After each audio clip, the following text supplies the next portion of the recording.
Baik, Assalamualaikum warahmatullahi wabarakatuh. Selamat siang teman-teman semuanya. Semoga teman-teman dalam keadaan sehat selalu. Baik, jadi kita sekarang ini di minggu ke-14 ya teman-teman ya. Jadi minggu 14 itu berarti kita nanti 2 minggu lagi ya teman-teman ya. Sama ini tiga pertemuan lagi. Jadi pertemuan ini, lalu pertemuan minggu tanggal 26 dan terakhir nanti tanggal 2. Jadi teman-teman sudah seperti yang teman-teman sudah cek ya. Mohon maaf nih di rumah saya sedang berisik. Jadi saya sudah upload apa namanya untuk persiapan UAS ya teman-teman. Jadi untuk UAS kita project terkait text processing. Jadi kita akan eh, menggunakan Encom. Sudah saya unggah di Mas. Nanti silakan teman-teman cek materinya. Kalau kita ada waktu nanti lebih, kita akan menjelaskan ya, karena kita akan diskusi terkait Encom.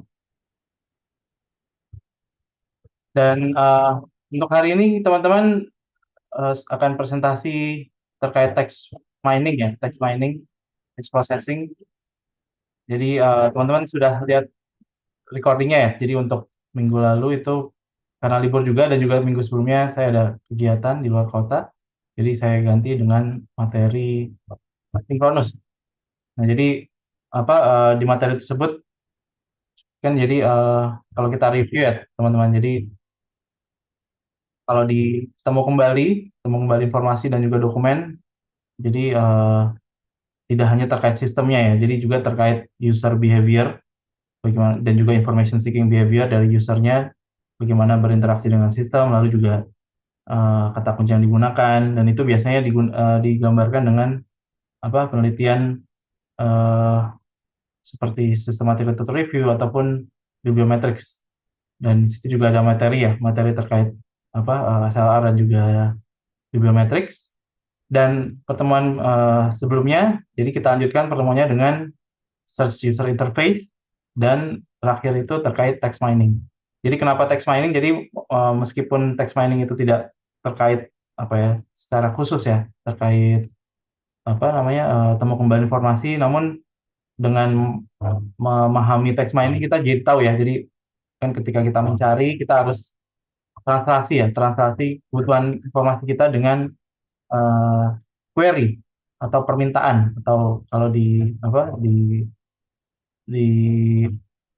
temu kembali itu kita harus di apa translate dengan apa namanya kata kunci. Jadi ketika kita mencari, kita misalkan teman-teman mencari pakai Siri ataupun pakai apa voice voice voice apa itu kan sebenarnya ditranslate ke dalam kata kunci ya teman-teman. Dan juga terkadang sering juga sistem temu kembali informasi itu tidak tidak menyediakan informasi yang kita cari. Jadi kita perlu menggali lebih dalam, dan itu bisa apa kita lakukan proses namanya penggalian penggalian makna, atau eh, jadi bentuk dari data mining itu sebenarnya banyak. Jadi salah satunya itu ada text mining, ada social media mining, itu banyak istilahnya. Namun kita fokus di text mining. Dan hari ini teman-teman akan presentasi terkait text mining yang dilakukan secara kelompok. Namun sebelum kita mulai, saya akan absensi terlebih dahulu ya. Saya akan, karena waktunya sudah 10 menit, dan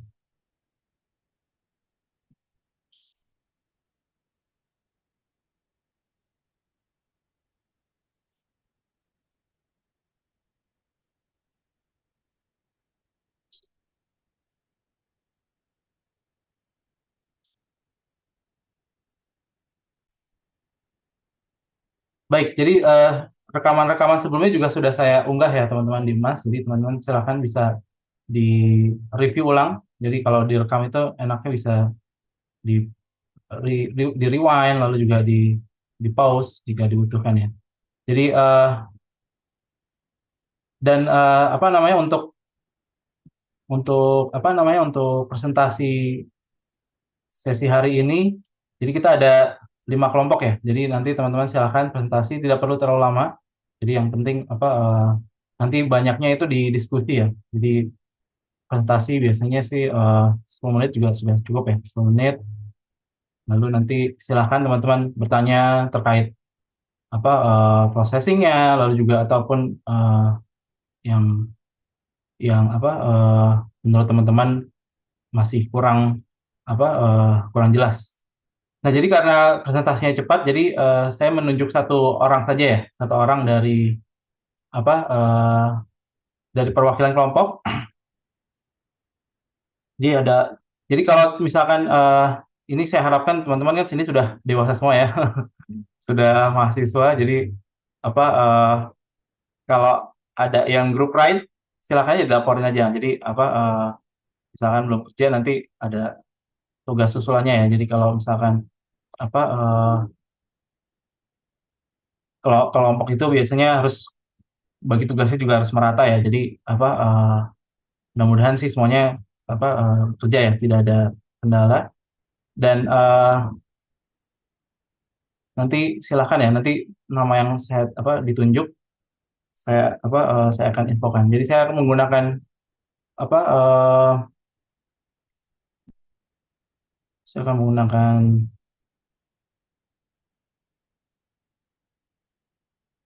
wheel spin ya, wheel spin, wheel of names.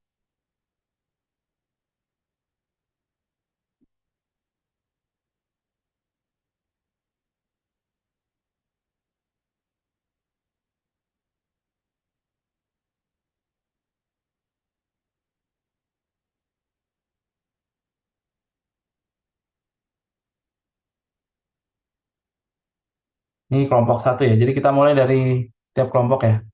Kelompok satu itu ada Alma, Ananda, Pantun, Nadia, Diva, Muhammad Raihan, Keisha dan Siva. Jadi saya akan apa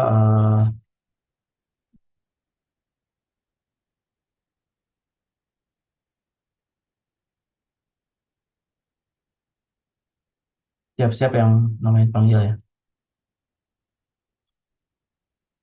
untuk presentasi. Baik, Almadia. Silakan Almadia untuk presentasi 10 menit. Nanti pas tanya jawab nanti akan dibantu oleh teman-teman yang lain. Oh, oke Mas, bentar ya.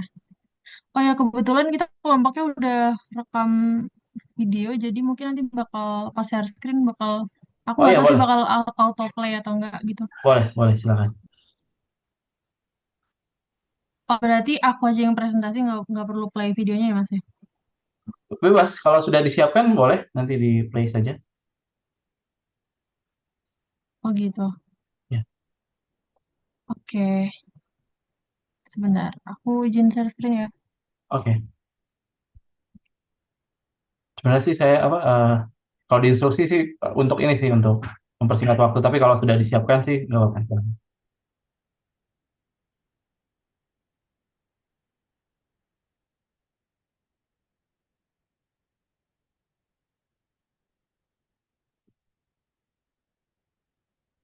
Masuk kan ya Mas suaranya ya Mas ya? Enggak, belum ya. Kalau nggak tahu yang teman-teman yang lain gimana?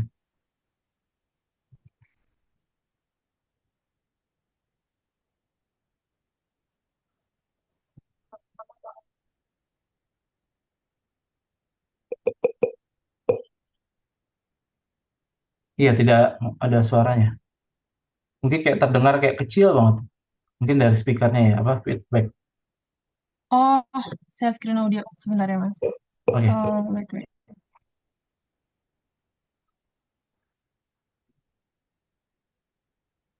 Maaf soalnya videonya autoplay gitu jadi Hmm.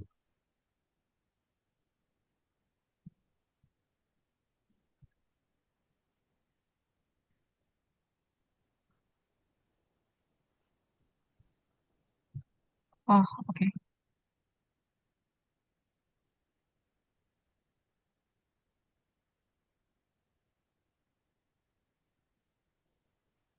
Berikut adalah anggota kelompok kami. Assalamualaikum warahmatullahi Ya, sudah wabarakatuh. Kami kedengaran. dari kelompok satu akan mempresentasikan tentang data mining and processing with Orange. Berikut adalah anggota kelompok kami. Yang pertama ada Almadi Laksono, Ananda Teguh Pratama, saya sendiri Diva Maharani Savitri, Keisha Janita, Muhammad Raihan Arya Putra Wibowo, Nadia Erlangga, Pantun Elfriedi Siomin, dan yang terakhir Siva Aulia Raihanun. Oke, yang pertama kita akan membahas latar belakang yang bertemakan klasifikasi jenis anggur wine berdasarkan karakteristik kandungan dan fisiknya.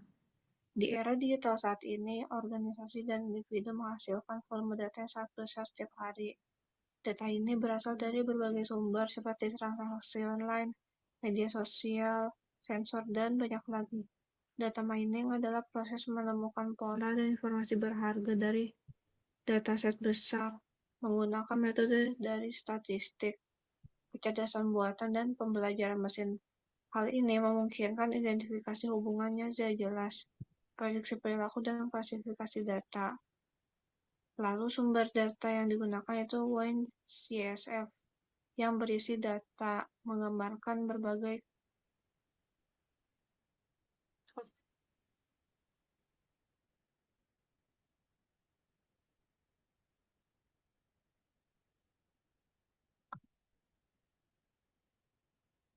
Oke, mungkin saya lanjut aja. Ini pokoknya ini adalah alur pengerjaan kami menggunakan software Orange.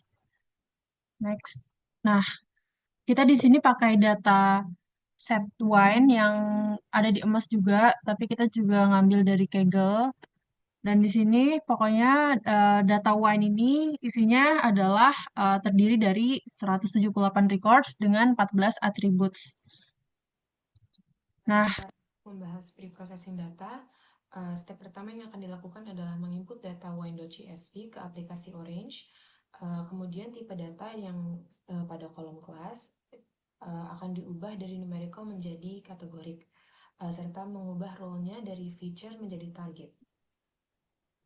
Step kedua yang akan dilakukan adalah menghapus outliers dengan cara menggunakan table and layers. Dapat dilihat sebagai berikut. Setelah melakukan proses ini, hanya tersisa 162 baris dari yang semula berjumlah 178. Kemudian setelah itu akan dilakukan normalisasi fitur dengan cara mengubah skala data agar semua fitur berada dalam rentang tertentu, jadi di antara 0 hingga 1, sehingga model machine learning-nya dapat memproses data secara lebih optimal, dan akan juga dilakukan penghapusan baris dengan melakukan remove rows with missing values. Untuk normalisasi data, metode yang dipilih adalah normalize to interval antara 0 hingga 1, yang berarti nilai terkecil diubah menjadi 0 dan nilai terbesarnya menjadi 1. Rumusnya adalah sebagai berikut, dan dapat dilihat metode ini tuh dipilih sebab sifatnya yang cocok untuk algoritma yang sensitif terhadap skala data seperti KNN, SVM, dan neural networks, dan juga kemampuannya untuk mempercepat proses konvergensi dalam algoritma optimasi, serta agar mudah diinterpretasikan dan menghindari dominasi fitur yang memiliki rentang nilai yang besar. Terakhir, dalam proses processing dapat dilihat bahwa setelah melakukan remove rows with missing values, jumlah barisnya tetap sama, dan setelah normalisasi fitur, semua fitur berada dalam rentang 0 hingga 1. Baik, selanjutnya untuk ekstraksi fitur akan dilakukan seleksi atribut menggunakan metode pengurutan berbasis gain ratio, Gini index, dan chi-square untuk menentukan fitur-fitur yang paling relevan terhadap target kelasnya. Dan berdasarkan hasil evaluasi, 6 fitur yang akan digunakan adalah flavonoids, color intensity, proline, OD280 atau OD315 of diluted wines, alkohol, dan hue. Keenam fitur ini dipilih karena dia memiliki nilai gain ratio, Gini index, dan chi-square yang tertinggi. Hal ini menunjukkan bahwa kontribusinya signifikan dalam mempengaruhi kelas atau klasifikasi. Dan penggunaan fitur-fitur ini diharapkan dapat meningkatkan kinerja model klasifikasi dengan memfokuskan analisis pada variabel-variabel yang paling informatif dan sekaligus mengurangi kompleksitas model dan potensi untuk overfitting. Oke, selanjutnya kita pakai model visualisasinya yaitu adalah box plot. Jadi box plot sendiri itu dia merupakan metode visual sederhana yang digunakan untuk menampilkan atau merepresentasikan data. Nah, di sini itu kita gunakan sebagai analisis data eksplorasi untuk membantu mengungkap pola tersembunyi dalam sekumpulan angka. Khususnya karena kita pakainya datanya bentuknya numerik gitu. Nah, tujuan utamanya adalah secara visual itu mampu meringkas dan membandingkan kelompok data. Nah, Boxplot sendiri juga dia menyajikan informasi tentang tingkat pusat, penyebaran, simetri distribusi data dengan memanfaatkan median, kuartil, dan serta nilai data paling rendah dan paling tinggi. Boxplot sendiri juga dapat membantu untuk meningkatkan interpretasi data, khususnya dalam tabel yang sangat atau cukup kompleks. Visualisasi yang pertama yaitu fitur flavonoids. Jadi dari ketiga kelas wine, fitur flavonoids ini dia punya bermacam-macam atau distribusi nilai yang berbeda-beda gitu. Nah untuk kelas 1 sendiri, dia punya kadar flavonoids yang paling tertinggi nih dengan rata-rata 0,5480. Nah, kemudian disusul oleh kelas yang kedua, di mana dia punya kadar flavonoids yang cenderung moderat, dan kemudian dilanjut ke yang paling rendah, yaitu adalah kelas 3. Oke, selanjutnya yaitu fitur color intensity atau intensitas warna. Nah, kalau dilihat dari visualisasi box plotnya, terlihat tuh bahwa kelas 3 atau wine kelas 3 dia tuh punya intensitas warna yang lebih tinggi, tertinggi atau paling pekat di antara dua lainnya. Terus dilanjut ke kelas 1, kelas atau wine kelas 1 dia punya color intensitas yang cenderung moderat dengan rata 0,344431. Nah, selanjutnya color intensitas yang paling rendah ada di wine kelas 2. Selanjutnya masuk ke dalam fitur ProLine. Jadi kalau kita lihat dari hasil visualisasi box plot itu terlihat bahwa wine kelas 1 itu punya kadar ProLine atau fitur ProLine yang lebih tinggi, paling tinggi di antara dua lainnya. Kemudian disusul wine kelas 3 dan wine kelas 2 yang paling terendah dengan rata 0,19553. Kemudian fitur OD280 per OD315 of diluted wines. Nah, fitur ini sendiri dia itu punya kadar tertinggi atau fitur ini paling tinggi berada di wine kelas 1, kemudian wine kelas 2 menempati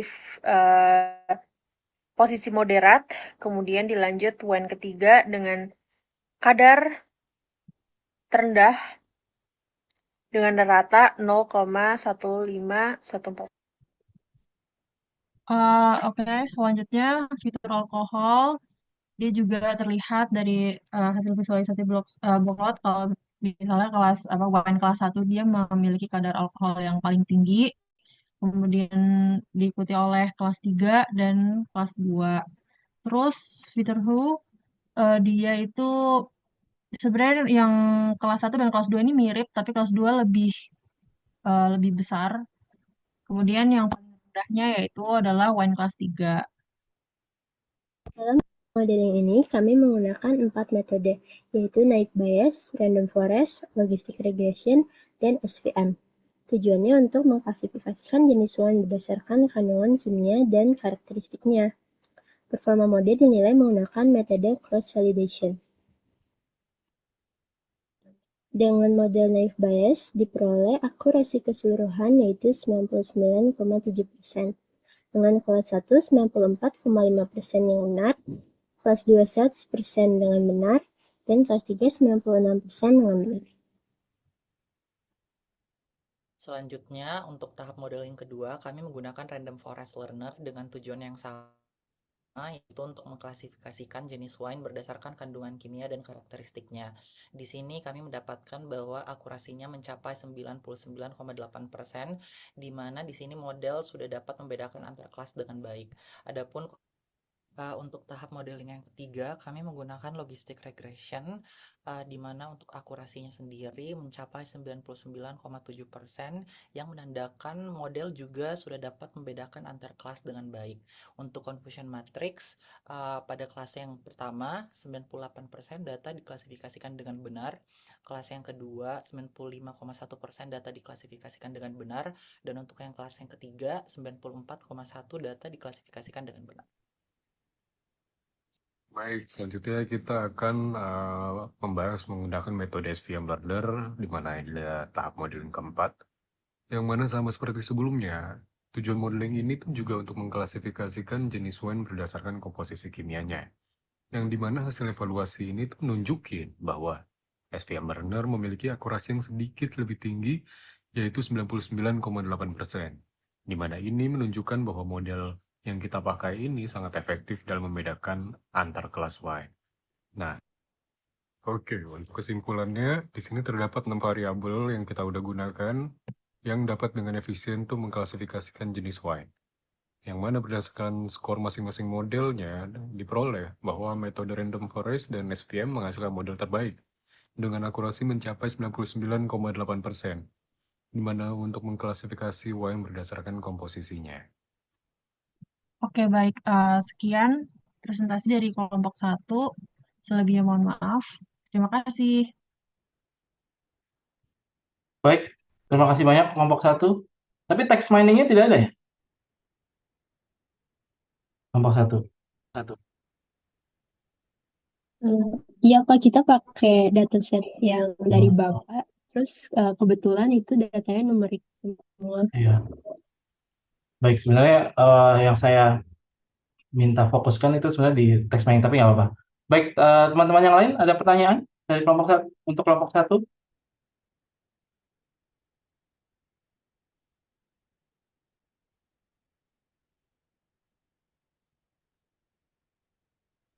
Kalau nggak ada, saya yang nanya ke teman-teman maksudnya. Saya tunjuk.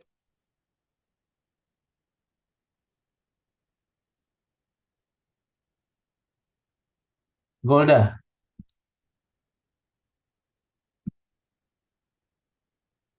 Golda aktif?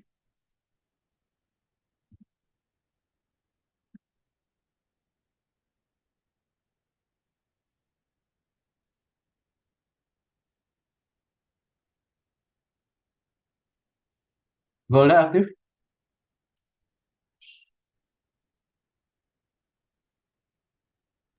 Iya, Pak. Ya. Ada pertanyaan untuk kelompok 1?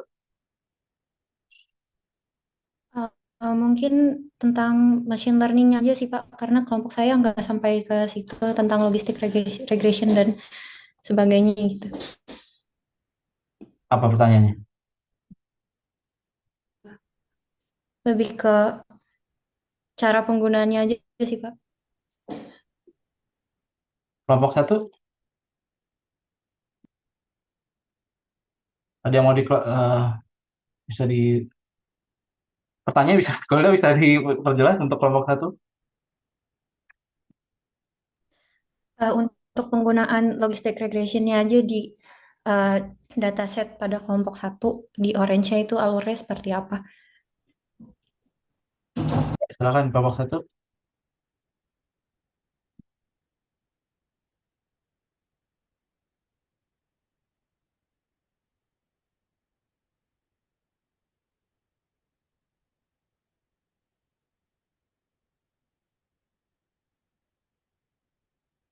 Kelompok 1 bisa menjawab?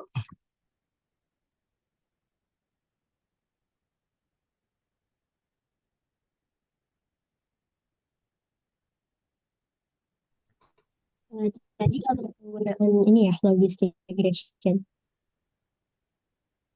Golda bisa di Iya, benar. Oke. Sebenarnya sih itu di Orange kita bisa pilih sih untuk karena kan ini kita mau klasifikasi dan jadinya datanya targetnya itu kategori kan. Nah, karena kalau misalnya kita pakai linear regression yang biasa itu si targetnya itu kan harus numerik. Nah, makanya kita pakai cara lain, salah satunya itu si logistic regression itu. Gitu.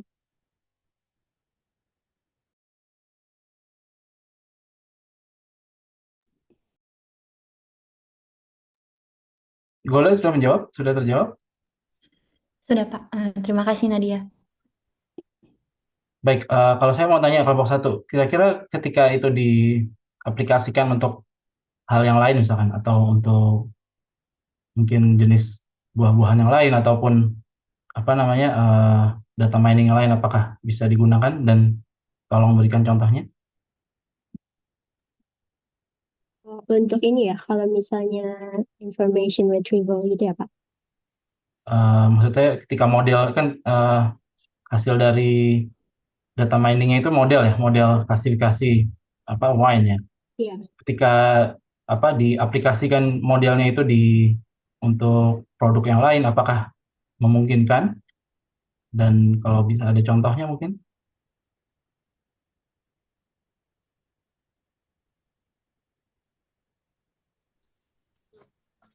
Kalau untuk modelingnya sendiri sebenarnya bisa diaplikasikan ke lain. Jadi kayak modeling kan sebenarnya tujuannya untuk memprediksi kategori atau kelas. Jadi kayak datanya di training dulu.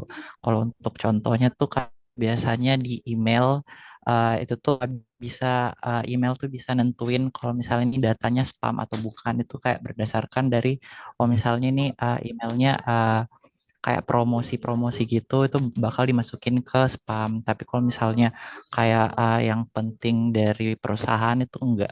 Kayak gitu sih, Pak. Baik. Baik, ada pertanyaan yang lain untuk kelompok satu dari teman-teman yang lain? Kalau tidak ada, kita beri applause atau reaction. Terima kasih kelompok satu. Untuk selanjutnya kelompok dua ya. Kelompok dua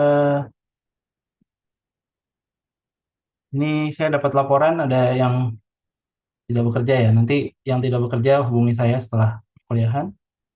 Karena kalau nggak hubungi juga nggak apa-apa. Tapi nilainya nanti nolnya. Ntar saya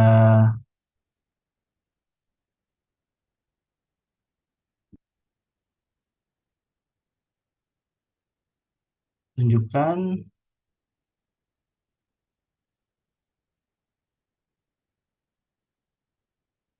Baik, ini nama-namanya ya. Nanti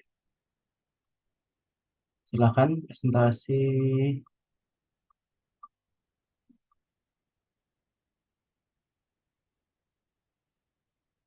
Jadi Stira.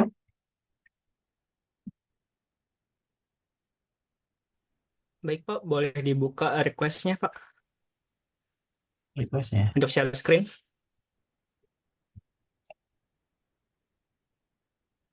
Oke, sebentar. Oke. Sebetulnya udah bisa ya.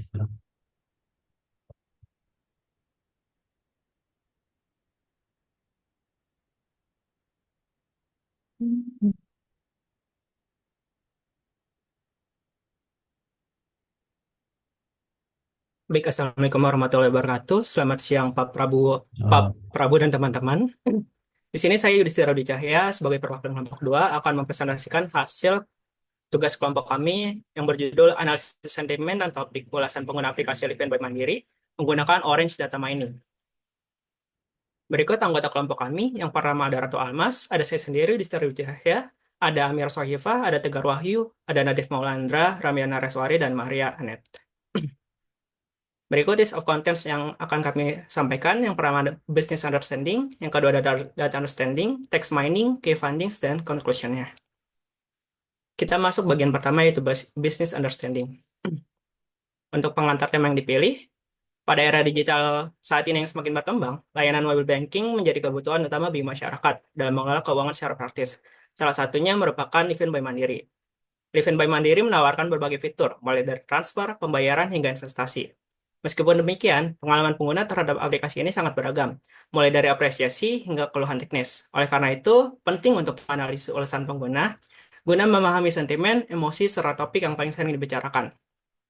Analisis ini tidak hanya memberikan gambaran umum persepsi publik, tetapi juga menjadi acuan bagi pengembang aplikasi untuk meningkatkan kualitas layanannya. Dengan menggunakan Orange Data Mining, kami melakukan text mining terhadap review pengguna untuk menggali lebih dalam makna dari setiap opini yang tertulis. Bagian data understanding-nya. Berikut merupakan workflow pertama dari data understanding-nya. Pertama, kita mengimpor dataset menggunakan widget file, kemudian diteruskan ke corpus karena data kita merupakan data yang berisikan teks. Lalu kita gunakan corpus viewer untuk menampilkan isi ulasan dalam bentuk mentah sehingga dapat mengenali struktur dan isi data secara menyeluruh. Pertama ada dataset information-nya. Ini merupakan dataset yang dari widget file.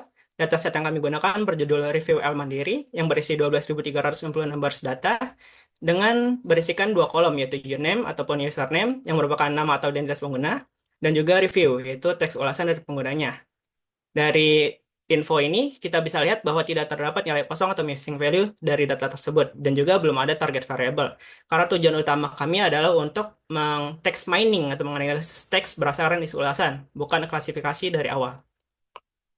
Lalu ini merupakan widget corpus viewer di mana kita lihat langsung isi dari masing-masing review yang diberikan oleh pengguna. Salah satunya adalah seperti ini isinya.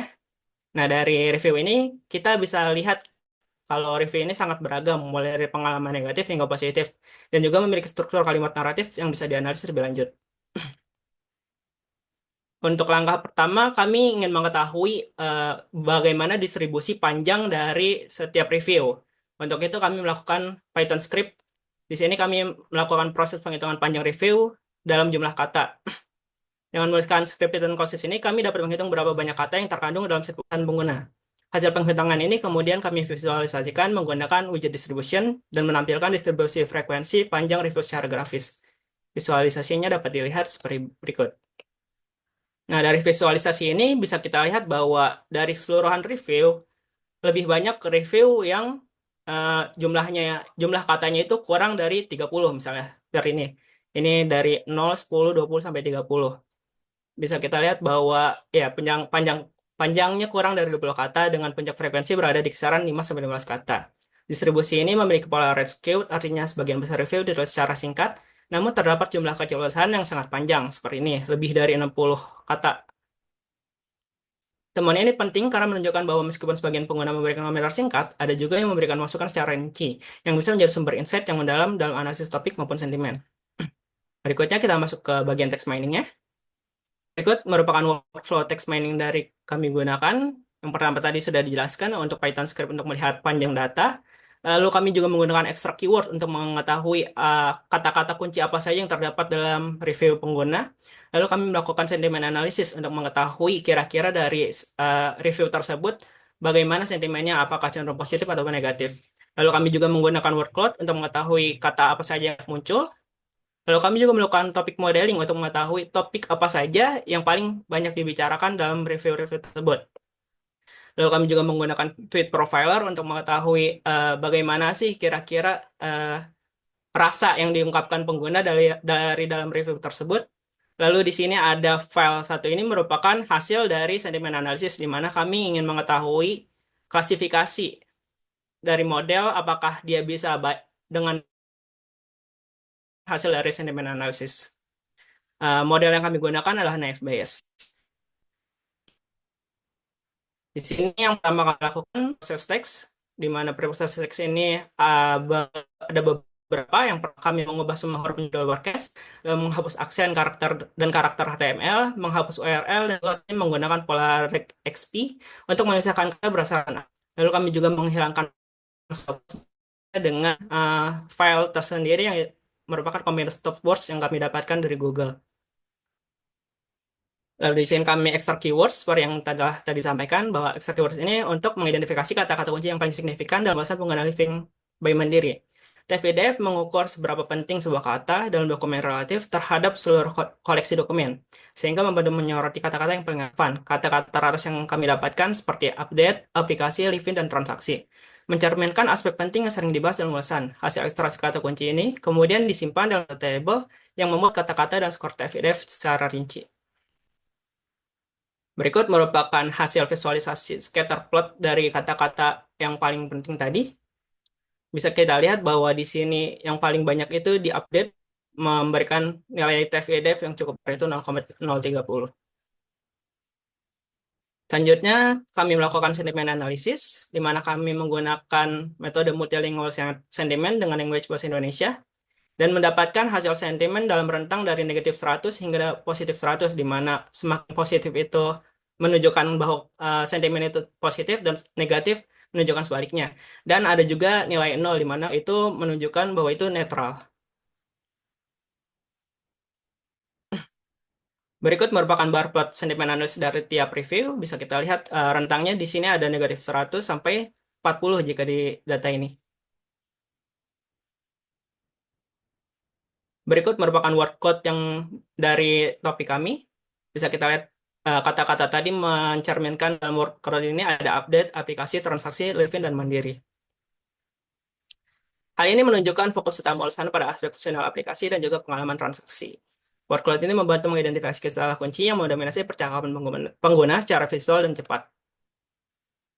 Lalu di sini kami melakukan topik modeling seperti yang telah disampaikan tadi. Di sini kami menggunakan 10 topik untuk mengetahui 10 topik apa saja yang paling banyak dibicarakan dari review Living by Mandiri.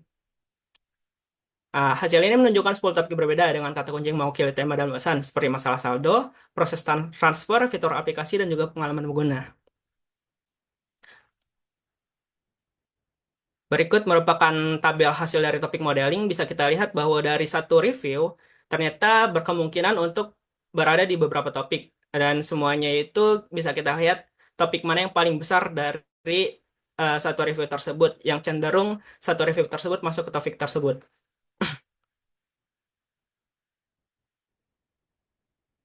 Lalu kami juga menggunakan bag of words, di mana dengan term frekuensi dan dokumen frekuensi, inverse dokumen frekuensi untuk mengekstrak fitur kata dari kumpulan review. Metode bag of words ini mengubah teks menjadi representasi numerik berupa frekuensi kemunculan kata dalam dokumen, sehingga memungkinkan analisis kuantitatif terhadap isi teks. Hasil ekstraksi ditampilkan dalam bentuk data table yang memuat ribuan fitur kata sebanyak 12.000 lebih kata dari total 12.366 ulasan, menunjukkan tingkat kepadatan data yang tinggi dengan density 100%. Berikut back of words-nya. Dari setiap review ini ada back of word-nya di sini. Semua nilainya TF-IDF perhitungannya. Lalu kami juga menggunakan tweet profiler untuk menganalisis emosi yang terkandung dalam pesan pengguna berdasarkan model Ekman, yang mengkategorikan emosi menjadi 6 kasus utama, yaitu anger, disgust, fear, joy, sadness, dan juga surprise. Hasil analisis menunjukkan bahwa mayoritas ulasan mengandung emosi joy, sebanyak 7.071 munculan ulasan, diikuti oleh surprise dan juga fear. Emosi negatif seperti anger, disgust, dan sadness memiliki jumlah yang lebih sedikit, namun tetap signifikan untuk diperhatikan sebagai indikasi masalah yang dialami pengguna. Lalu di sini kita masuk ke modeling workflow untuk klasifikasi sentimennya. Pada tahap modeling ini, kami menggunakan algoritma naive Bayes untuk mengklasifikasikan sentimen ulasan pengguna aplikasi Living by Mandiri menjadi 3 kelas, yaitu negatif, netral, dan juga positif. Data yang digunakan telah diproses dan fitur teks telah diekstraksi sehingga siap untuk pelatihan model.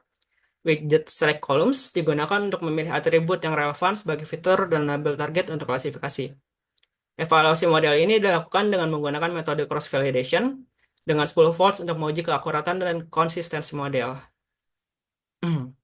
Nah, dari hasil ini bisa kita lihat bahwa ternyata performa naive Bayes ini cukup atau sangat baik bisa dibilang, karena dengan skor yang semuanya hampir 1 atau tepat prediksinya dengan aktual data, dengan tidak ada yang salah prediksi.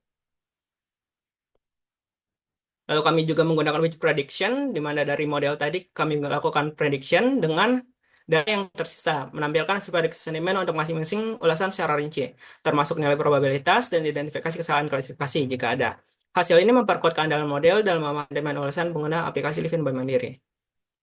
Untuk key findings-nya sendiri, Yang pertama, kami dapatkan distribusi panjang review, mayoritas ulasan memiliki panjang sekitar 5-20 kata, dengan beberapa ulasan yang sangat panjang, lebih daripada 60 kata.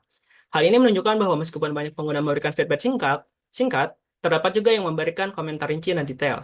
Kata kunci yang dominan yang paling sering muncul berdasarkan DevDev adalah update, aplikasi, live-in, transaksi, bagus, mandiri, transfer, mudah, dan mantap. Hal ini mengindikasikan bahwa pengguna banyak membahas fitur aplikasi dan juga pengalaman transaksi sebagai aspek utama ulasan. Untuk sentimen pengguna sendiri, sebagian besar berisi ulasan berisi sentimen positif, namun ada juga sentimen negatif dan juga netral. Sentimen positif mencerminkan kepuasan terhadap kemudahan penggunaan dan fitur, sedangkan sentimen negatif terkait dengan gangguan teknis seperti error dan bug. Untuk emosi pengguna, berdasarkan dengan dari model Ekman tadi, mayoritas ulasan mengandung emosi joy, senang, diikuti oleh surprise dan juga fear. Emosi negatif seperti marah, jijik, dan sedih muncul lebih sedikit, namun tetap relevan untuk evaluasi perbaikan aplikasi. Topik utama yang kita dapatkan dari ulasan tersebut ada 10 topik utama yang meliputi pembahasan terkait update, aplikasi, saldo, proses transfer, fitur, keamanan, gangguan teknis, dan lain-lain. Topik-topik ini membantu mengelompokkan fokus pengguna dan memberikan arahan untuk pengembangan produk. Untuk kinerja model klasifikasinya sendiri, untuk yang kami gunakan adalah model NFBIS, berhasil mengklasifikasikan sentimen dengan akurasi cukup sempurna dengan 100%, menunjukkan bahwa fitur teks yang diekstraksi sangat representatif untuk perbedaan kelas sentimen. Confusion matrix memperkuat bahwa tidak ada prediksi yang salah dalam hasil evaluasi. Sebagai kesimpulan, yang pertama adalah mayoritas pengguna memberikan ulasan yang cukup positif. Hal ini menunjukkan tingkat kepuasan yang cukup tinggi terhadap fitur dan kemudahan penggunaan aplikasi. Namun, ulasan negatif yang ada juga memberikan sinyal penting terkait masalah teknis seperti gangguan sistem dan juga error yang harus diperbaiki. Yang kedua, topik utama yang dibahas meliputi pembaruan aplikasi atau update, proses transaksi, dan juga fitur keamanan. Sehingga pengembang dapat memprioritaskan peningkatan pada area-area ini untuk mempertahankan dan juga meningkatkan kepuasan pengguna. Yang ketiga, emosi pengguna yang dominan adalah rasa senang dan juga terkejut, yang mengindikasikan pengalaman positif dan juga antusiasme terhadap aplikasi. Namun, emosi negatif seperti marah dan juga takut menunjukkan adanya frustasi yang perlu ditangani secara serius. Model klasifikasi Naib Bayes menunjukkan performa yang sangat baik dalam mengkategorikan sentimen analisis. Ya. Dan implikasi yang kami dapatkan, yang pertama, untuk tim mengembang aplikasi dapat menggunakan hasil analisis ini sebagai basis untuk perbaikan produk dan layanan, terutama fokus pada mengurangi bug dan juga meningkatkan stabilitas aplikasi. Yang kedua, untuk monitoring sentimen dan topik secara berkala, dapat membantu dalam mengantisipasi masalah dan juga memahami kebutuhan pengguna secara real time. Yang ketiga, analisis ini juga membuka peluang untuk mengoptimalkan komunikasi pemasaran dan juga pelayanan pelanggan berdasarkan tema dan juga sentimen yang ditemukan dalam ulasan. Mungkin begitu saja yang kami dapat sampaikan. Kurang lebihnya mohon maaf. Terima kasih. Baik, terima kasih kelompok 2. Ini luar biasa hasilnya, sesuai yang saya harapkan ya. Jadi dan ini terkait review Livin ya, aplikasi Livin Bank Mandiri. Jadi mungkin sedikit share juga saya saya juga pernah membimbing beberapa TA mahasiswa itu terkait text mining sebuah aplikasi. Jadi kalau di ilmu pustakaan kita juga mereview aplikasi dari beragam hal. Jadi dari arsitektur informasinya, lalu juga dari dari reviewnya, text mining, sentiment analysis. Jadi bisa harvesting datanya bisa pakai scraping ya, bisa pakai scraping. Ini kalau boleh tahu datanya dapat dari Kaggle ya atau harus sendiri ya? Untuk datanya sendiri saya melakukan Google scraping sendiri sih, Scraping Mas. sendiri. Baik, oke, baik. Iya. Baik, silakan teman-teman yang lain jika ada pertanyaan. Kalau tidak, saya balik pertanyaannya ke teman-teman. Saya tunjuk salah satu. Ada yang ditanyakan terkait review aplikasi Livin ya? Ini dari Google Review ya? Atau dari Iya, Apple dari Google Play ya, Pak. Google Play Play, Store baik. menggunakan library Google Play Scraper. Dari App Store enggak ya berarti ya? Datanya dari Enggak, cuma dari Google Play Store aja sih, Pak. Berarti versi Android-nya ya. Baik, teman-teman ada pertanyaan? Saya mau tanya deh kalau gitu. Mau tanya ke kelompok satu. Nadia Erlangga ada? Ada Pak. Nadia ada pertanyaan atau saya nanya ke Nadia?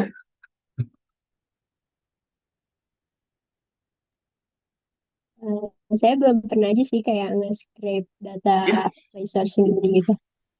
mohon maaf, nggak jelas apa? Nah, kalau itu berarti nge-scrape data sendirinya itu pakai Python atau gimana Pak?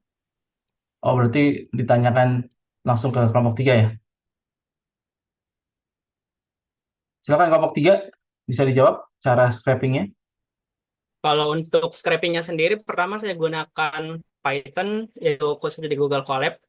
Jadi di situ ada namanya library Google Play Scraper, dan di situ bisa kita tinggal masukin parameter-parameternya dan juga nama aplikasinya. Terus kita bisa dapetin deh review dari aplikasi tersebut. Begitu sih kurang lebih. Kalau sudah menjawab, Oh, oke, oke. nggak mau Proses tanya ulang. Pak. Info yang didapatkan, yang di scraping itu apa aja yang bisa didapatkan dari apa Python? Kita bisa milih nggak usernya atau 5 tahun terakhir, Eh, versi tertentu. Mungkin kira-kira seperti ini, Pak. Nih, dari hasil scraping bisa kita dapatkan review ID, username, user image, content, score, thumbs up, review created, reply content, hingga app versionnya sih, Pak. Oh, ada Kurang versionnya. lebih seperti itu. Iya, Jadi lengkap ya. iya. Nanti silakan teman-teman yang mau belajar lebih lanjut terkait terkait web scraping ya. Web scraping sebenarnya ada banyak toolsnya ya. Jadi kalau di materi itu yang saya berikan itu ada eh, web scraper ya, yang free itu dari apa namanya extensionnya di Google Chrome ya. Tapi ada banyak. Jadi dan itu saya juga share materi workshop itu yang apa diajarkan ke dosen-dosen UI. Jadi eh, yang ada tools yang dipakai itu untuk web scrapingnya juga itu powerful juga. Jadi ada banyak ya. Jadi Python juga bisa. Jadi apa kalau sudah ada API-nya ya? Jadi istilah ya. Kalau untuk Google Play Scraper sendiri, kalau Nggak tidak pakai salah ya? itu dari ID Google Play-nya sih, Pak. Oh, oke. Baik. Iya, Jadi nanti silakan bukan mau dari API. kalau mau tanyakan lebih lanjut nanti bisa ke kelompok 2. Baik, terima kasih banyak kelompok 2, kita beri applause reaction ke kelompok 2. Selanjutnya kelompok 3 ya. Kelompok 3 ini saya dapat info eh, sudah direkam juga ya. Sebenarnya saya apa lebih enak langsung ya presentasinya, tapi silakan kelompok 3 atau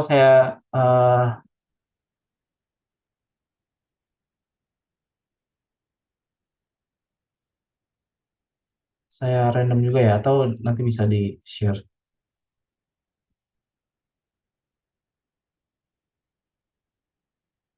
Atau mau ada yang mau di-share kelompok 3 silakan kalau sudah siap.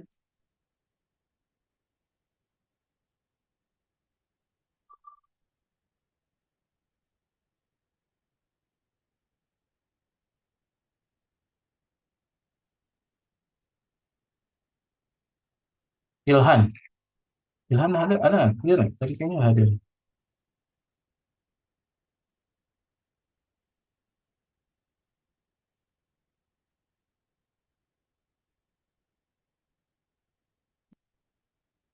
Silakan kelompok 3 untuk share latihannya, presentasinya.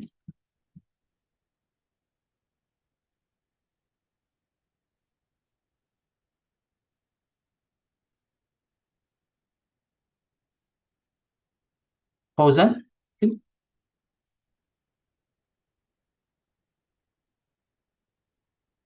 Sebentar, Pak. Baik.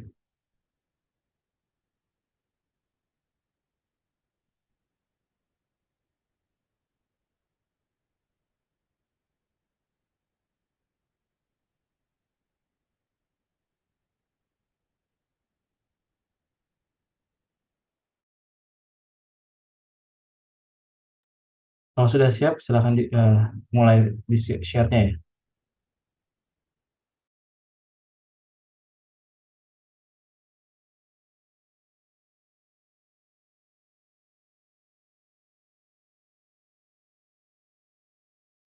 Baik, sebentar, Pak. Hmm.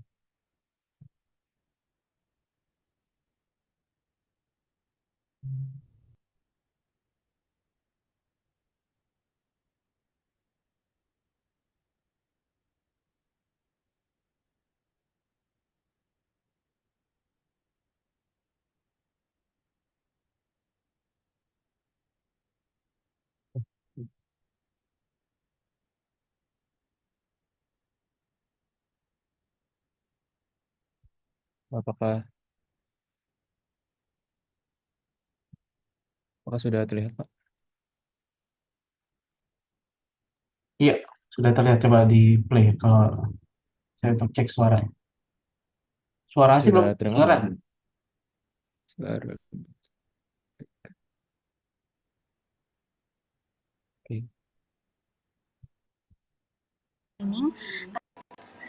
Apakah Ya, sudah terdengar, Pak? sudah kedengeran. Coba di resume. Baik. Assalamualaikum warahmatullahi wabarakatuh. Selamat pagi Pak Prabu. Kami dari kelompok 3 akan mempresentasikan hasil data mining dari dataset adult.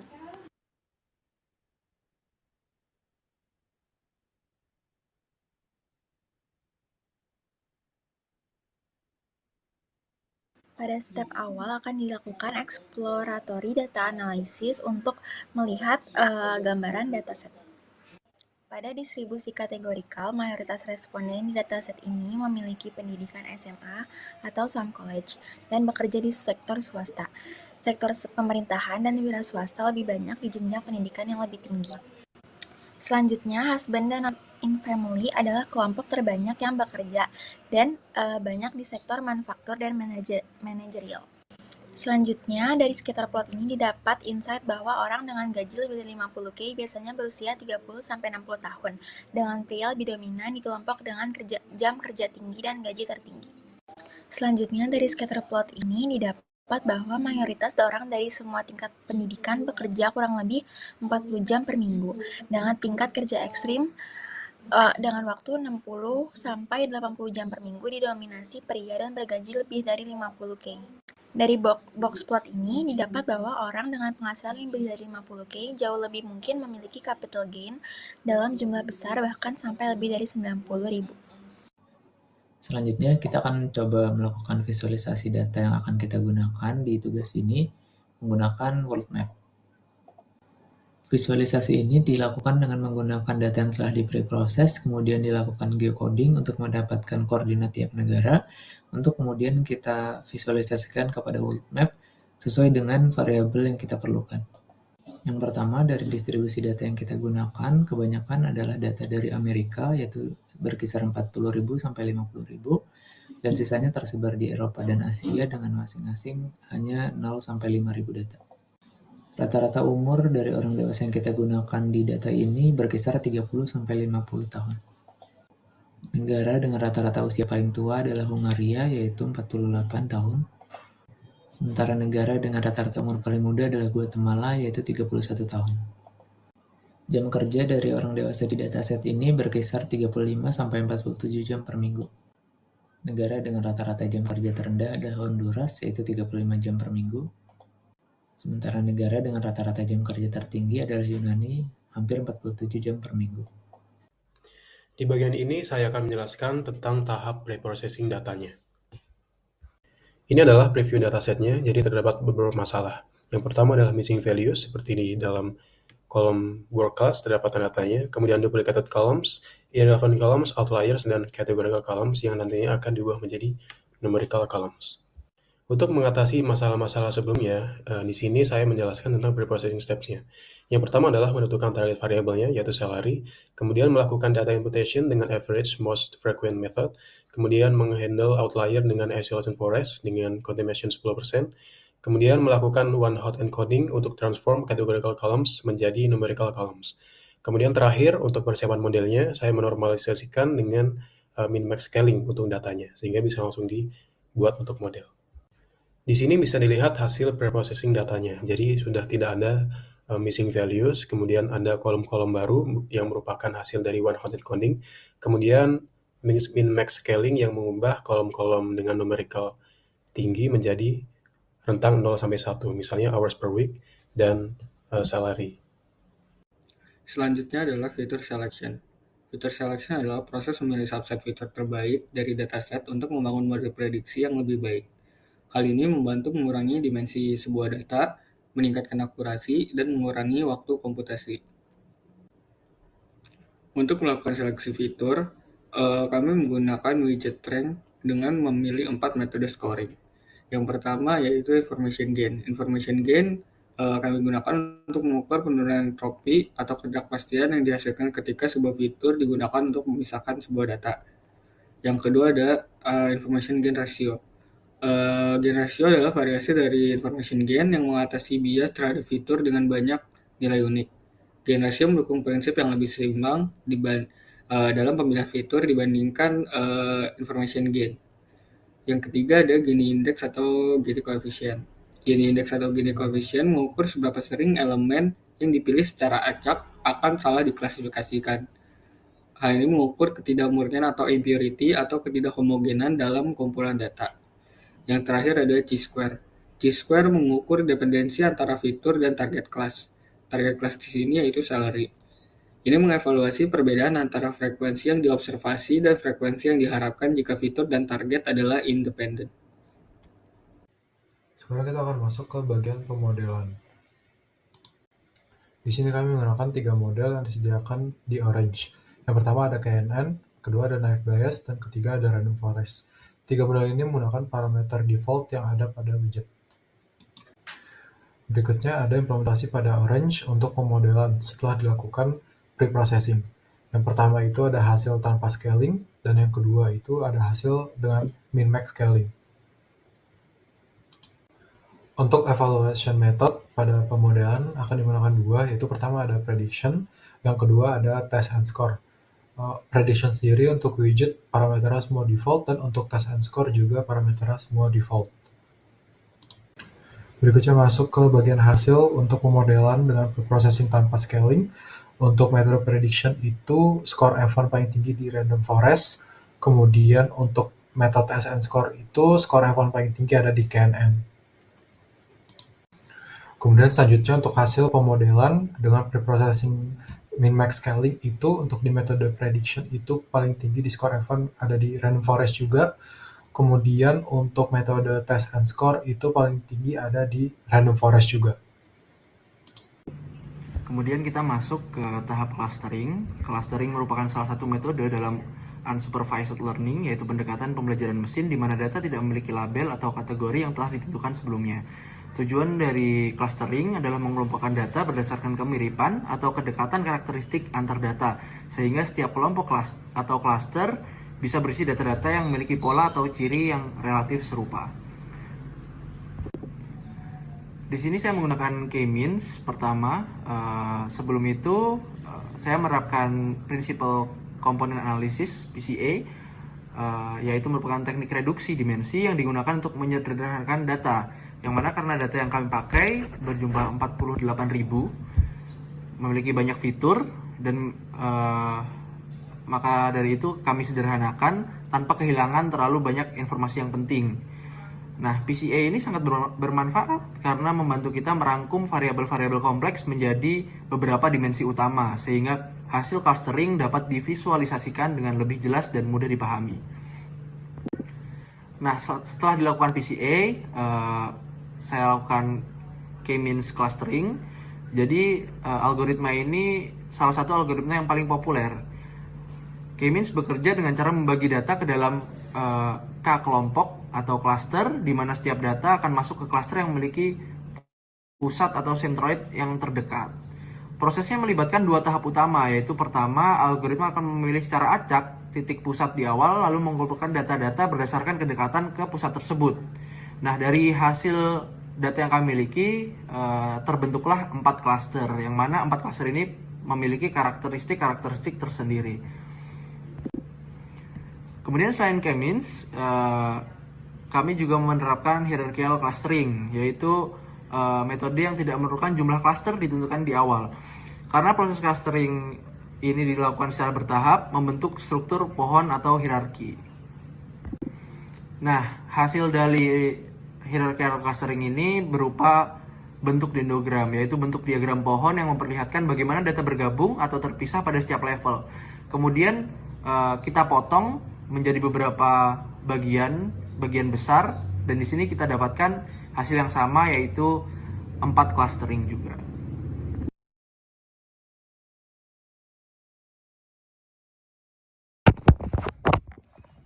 Oke, untuk selanjutnya itu ada bagian dari wall call, di mana di sini menunjukkan bahwa si United States itu muncul paling besar, di mana itu mayoritas data berasal dari AS. Nah, poin kedua itu di mana sales atau ASIC managerial dan lain-lain itu kayak itu di mana suatu jenis pekerjaan umum dalam data. Next di sini ada association rules, di mana di sini mencari korelasi antara fitur-fitur. Di sini menggunakan V-coefficient untuk dua kolom binary dan binary, lalu point with zero correlation untuk dua kolom binary dan numerical, dan juga Pearson untuk antara kolom numerical dan numerical. Di sini data flow-nya dari data yang sudah di-preprocess, lalu diberikan label untuk salary, lalu data dibagi dua menjadi categorical data dan juga numeric data. Lalu saya membuat Python script untuk mencari matrix correlation-nya, lalu divisualisasikan dengan heat map. Lalu ini merupakan hasil matrix correlation-nya dalam bentuk heat map, yang dimana satu atau yang paling cerah menunjukkan fitur tersebut sejajar dengan fitur yang lainnya, dan juga -1 yang berarti fitur tersebut bertolak belakang dengan fitur lainnya. Ya, berikut merupakan korelasi antara semua fitur atau semua status dengan salary lebih dari 50.000 atau kurang dari 50.000. Terdapat finding menarik yang dimana orang dengan status-status berikut most likely memiliki gaji di atas 50.000. Yaitu yang pertama ada marital status, yaitu menikah dan juga tinggal bersama. Yang kedua, relationship sebagai husband. Yang ketiga, education number, semakin tinggi semakin baik. Lalu ada umur, juga semakin tua semakin baik. Lalu ada hours per week, di mana jam bekerja dalam seminggu lebih tinggi lebih baik.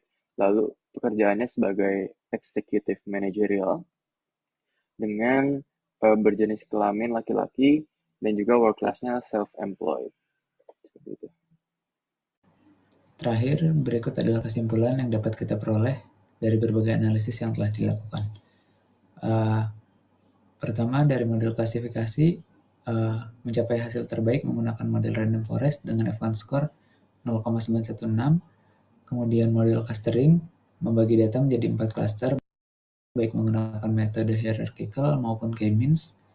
Hasil word cloud dan visualisasi world map menunjukkan bahwa mayoritas data berasal dari Amerika Serikat, dan hasil analisis association rules menunjukkan bahwa tingginya salary memiliki korelasi dengan status pernikahan, peran sebagai suami, dan tingkat pendidikan.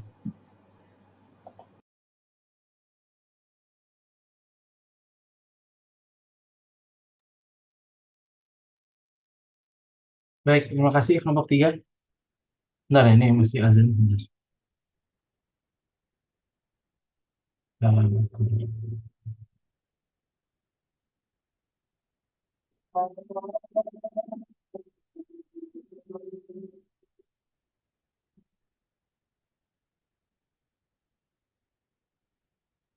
Baik, terima kasih banyak kelompok 3 atas presentasinya. Tapi mungkin saya kasih komentar sedikit ya.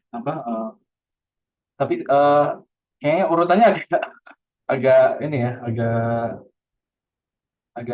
nggak pas ya tadi, karena di pre-processing di tengah, lalu tiba-tiba muncul tiba-tiba langsung hasil analisisnya. Jadi memang kalau misalkan presentasi terkait text mining, data mining itu biasanya sesuai dengan prosesnya. Misalkan dijelaskan dulu datanya terkait apa, lalu ada data apa saja. Biasanya ada data dictionary ya, datanya itu apa aja. Misalkan penjelasan ini berarti terkait pekerjaan ya, data pekerjaan di Amerika dan juga penghasilan ya, data household data, dan dari situ baru prosesnya, misalkan data ini diolah apa misalkan data terkait apa penghasilannya diolah dengan apa, lalu data tadi ada text mining ya, text mining, dan itu juga tidak begitu jelas ya apakah prosesnya bagaimana, apa jadi ada prosesnya ya, dari proses dari data collection, data apa bagaimana data itu didapatkan, lalu preprocessingnya seperti apa, lalu diprosesnya seperti apa, sampai visualisasinya atau analisisnya ya. Dan itu saya agak bingung sebenarnya kalau di presentasi yang tadi ya. Dan mungkin bisa di apa istilahnya diatur ulang ya, diatur ulang tahapan-tahapannya apa saja. Dan apa silakan teman-teman yang lain jika ada pertanyaan. Tadi kelompok 2 ditanya oleh kelompok 1 ya. Sekarang kelompok 3 ditanya kelompok 2. Saya ingin perwakilan dari kelompok 2 untuk bertanya. Kelompok 3.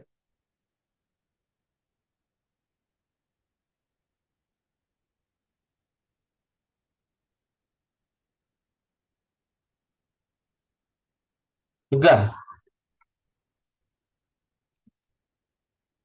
Tegar Mungkin masih. Ya, ya, silakan. mungkin dari saya mau nanya ini sih Pak, kalau di Python itu kan kalau mau apa namanya analisis data geospasial itu kan biasanya pakai kayak GeoPanda, terus harus import-import dataset mapnya gitu. Nah kalau di Orange Mining tuh kira-kira tadi caranya gimana itu di Orange ya? Silakan kelompok 3. Oke, mungkin saya izin menjawab, Pak. Ya. Terkait untuk tadi visualisasi data menggunakan Choropleth Map, itu memang by default nggak ada di Orange, tapi sebenarnya kita bisa install add-ons atau semacam extension di Orange untuk menambahkan fitur geografiknya. Nanti kita dari data yang udah ada, kita tinggal udah bisa menggunakan fitur geocode. Jadi dari dataset kita kan udah ada nama-nama negara, dari situ kita udah bisa dapat koordinatnya dan tinggal digabungkan juga ke map bawaan dari Orange-nya juga. Jadi kalau nggak salah sih dari Orange ada fitur untuk map satu dunia dan juga states di Amerika. Untuk itu sih setahu saya belum ada. Jadi mungkin untuk kasus ini sih sudah cukup dari bawaan dari Orange. Sudah menjawab, Tegar? Cukup sih Pak. Baik. Baik, teman-teman, kelompok 3, terima kasih. Kita beri aplaus yang lain. Kita beri reaction. Selanjutnya, kelompok 4 ya. Kelompok 4 sudah siap. Saya random aja ya. Random. Yang presentasi biar. Sorry, Pak, sebentar ya. Ya, Fauzia. Tadi nggak jelas.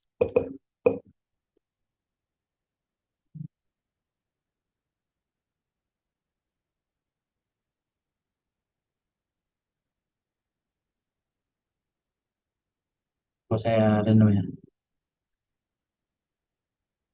Oh, Fauzia sudah share screen. Sudah direkam atau? Udah kita rekam, Pak. Nanti di presentasinya langsung bisa Oh, oke. setel aja. Seperti Baik. itu. Baik. Semuanya bekerja ya? Iya, Pak, aman. Ya, silakan.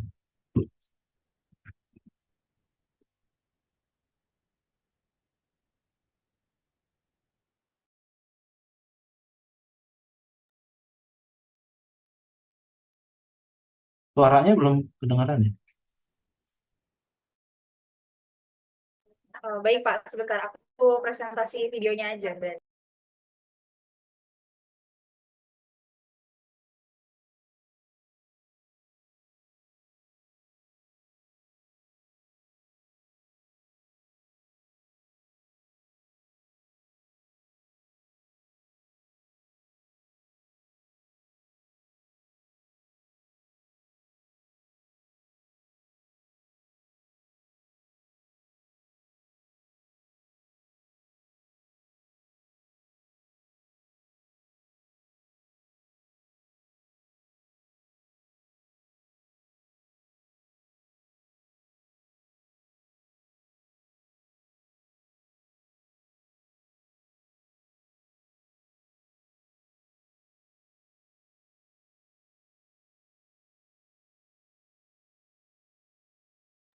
Belum kedengeran juga. Mungkin outputnya bisa diganti jadi input ya. Kenapa, Pak? Mohon maaf. Suaranya belum kedengeran di sini. Oh iya, sebentar, Pak. Ya.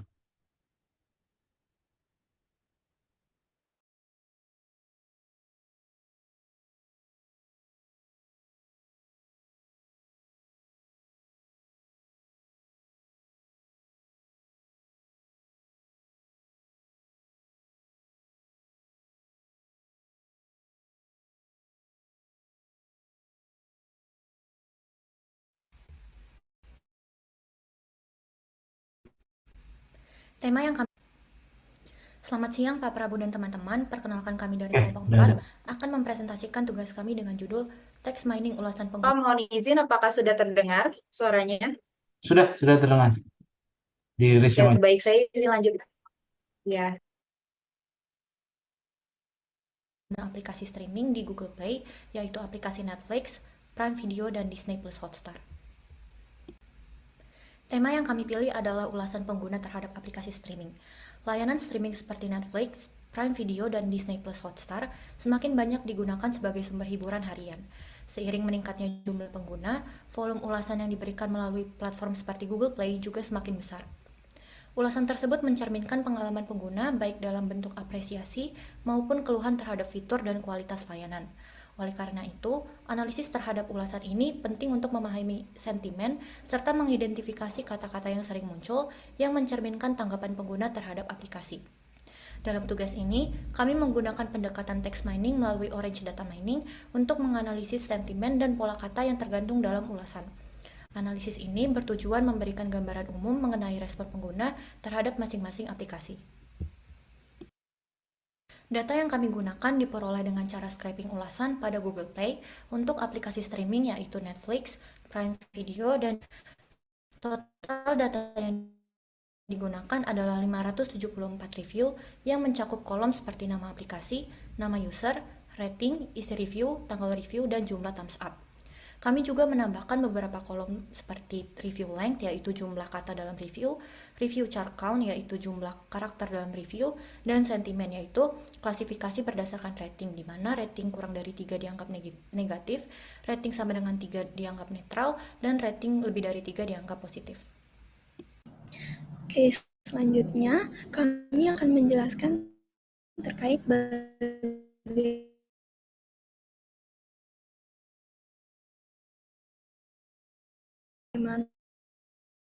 flow yang tentunya diimport dulu file CSV-nya. Setelah itu dilihat korpusnya dengan fitur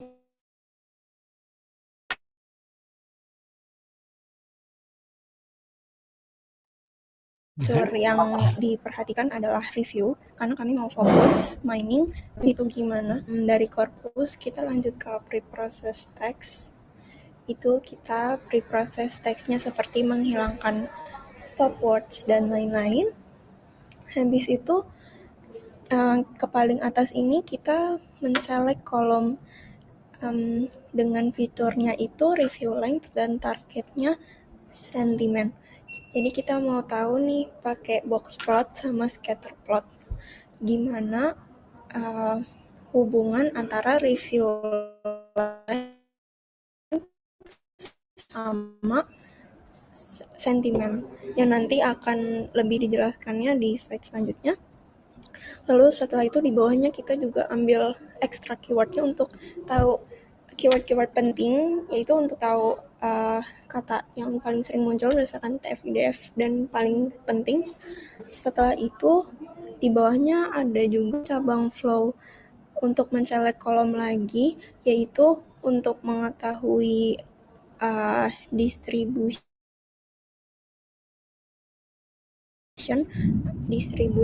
per aplikasinya, distribution sentimen per aplikasinya. Nanti juga akan dijelaskan lebih jelas lagi.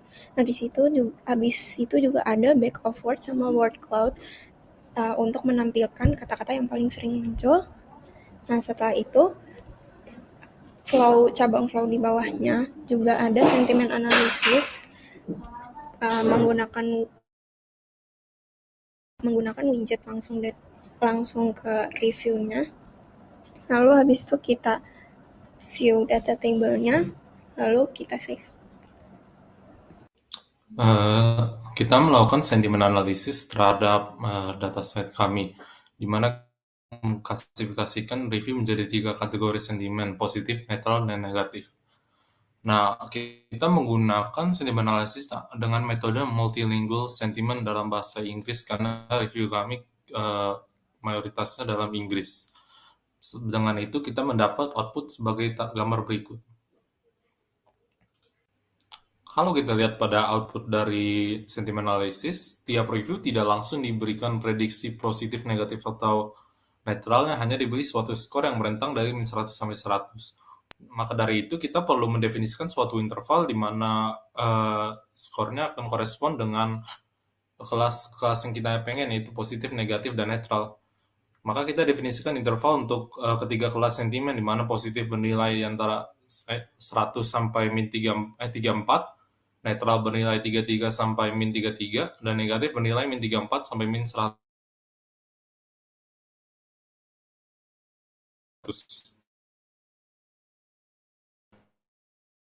Nah, kita melakukan labeling berdasarkan skor sentimen tersebut dan mendapat dataset dapat review yang berisi excellent namun diberi rating 1. Maka dari itu kita dapat menarik kesimpulan di mana tidak selalu mencerminkan kepuasan suatu user karena isi dari review tidak selalu konsisten dengan rating yang diberikan oleh user. Oke, di next slide ini kita punya data table extract keyword. Jadi ini pakai metode TF-IDF. Jadi dia term frequency inverse document yang sering muncul sekaligus paling penting dalam kumpulan ulasan yang kita punya. Jadi yang paling muncul nih ada di apa dan love dan lain-lain seperti itu. Jadi yang paling muncul paling banyak itu ada di paling atas. Oke, next kita di visualisasi boxplot dengan penjelasan angka. Pada boxplot ini ada distribusi panjang ulasan dalam 3 kategori. Yang pertama ada positif, kedua ada negatif, ketiga ada netral. Untuk ulasan positifnya sendiri rata-rata panjangnya ada di 7,64 kata dan standar deviasi kurang lebih 11,9. Biasanya ini mengindikasikan kalau ulasan positif itu cenderung singkat. Kayak bagus, mantap, oke, keren gitu. Untuk nextnya kita ada ulasan negatif memiliki rata-rata panjang yang lebih panjang yaitu di 19,72 kata dengan standar deviasi 19,5 kurang lebih. Hal ini mengindikasikan bahwa ulasan negatif itu biasanya lebih terperinci dan menggambarkan kekecewaan yang mendalam seperti itu. Next itu ada di ulasan netral justru memiliki panjang rata-rata terpanjang. Kenapa? Karena cenderung berupa saran atau masukan yang memerlukan penjelasan agar lebih panjang dan maksud pengguna tersampaikan dengan jelas. Perbedaan panjang ulasan ini sudah diuji secara statistik dengan ANOVA yang menghasilkan nilai F 40,87 dan P 0. Baik. Selanjutnya adalah hasil visualisasi untuk scatter plot. Scatter plot ini memvisualisasikan sebaran setiap ulasan berdasarkan panjang ulasan atau review length pada sumbu X dan kategori sentimen pada sumbu Y. Beberapa kesimpulan yang diperoleh adalah A. Terdapat tumpang tindih, yaitu pada rentang review length yang pendek itu terdapat pada ketiga kategori sentimen. Selanjutnya ada pola umum, yaitu kebanyakan ulasan itu review length-nya sangat singkat. Dan selanjutnya ketika ulasan menjadi lebih panjang, kemungkinan besar ulasannya adalah negatif atau netral. Hal ini juga membuktikan bahwa terdapat konsistensi dengan hasil boxplot yang diperoleh sebelumnya. Selanjutnya saya akan menjelaskan mengenai visualisasi word cloud dari data kami. Visualisasi ini menunjukkan kata-kata yang paling sering digunakan oleh pengguna dalam ulasan mereka. Kata yang tampil lebih besar memiliki frekuensi kemunculan yang lebih tinggi. Implikasi dari visualisasi data kami adalah kami menemukan kata seperti app, Netflix, watch, dan movies banyak muncul, menunjukkan bahwa sebagian besar ulasan membahas pengalaman pengguna dalam menggunakan aplikasi dan menonton konten. Temuan selanjutnya adalah topik keluhan terkait biaya dan iklan. Kami menemukan kata pay, ads, dan subscription termasuk kata yang paling sering disebut. Hal ini menandakan bahwa pengguna cukup sering mengeluhkan soal biaya berlangganan dan kemunculan iklan di aplikasi. Dan yang terakhir, kami menemukan bahwa munculnya kata positif seperti love dan excellent berdampingan dengan kata negatif seperti worse, error, dan terrible. Hal ini menunjukkan bahwa persepsi pengguna terhadap aplikasi sangat bervariasi. Sekarang kita masuk ke visualisasi dari histogram distribusi sentimen. Berikut ini merupakan output berupa histogram tentang distribusi sentimennya. Nah, histogram ini tuh menampilkan distribusi frekuensi berupa jumlah ulasan untuk setiap kategori sentimen, yaitu negatif, netral, dan positif pada ketiga aplikasi streaming yang berbeda, yaitu Disney Hotstar, Netflix, dan Prime Video. Sumbu Y menunjukkan frekuensi jumlah ulasan, dan sumbu X menampilkan nama aplikasi dengan setiap aplikasi memiliki 3 batang yang mewakili sentimen. Untuk dominasi sentimennya sendiri, Disney Hotstar tetap mendominasi sentimen negatif. Netflix dengan keunggulan sentimen positifnya, tetapi juga dengan kehadiran sentimen negatif yang kuat. Kemudian untuk Prime Video menunjukkan keseimbangan yang lebih dekat antara sentimen positif dan negatif. Nah, ini terdapat ulasan netral yang rendah.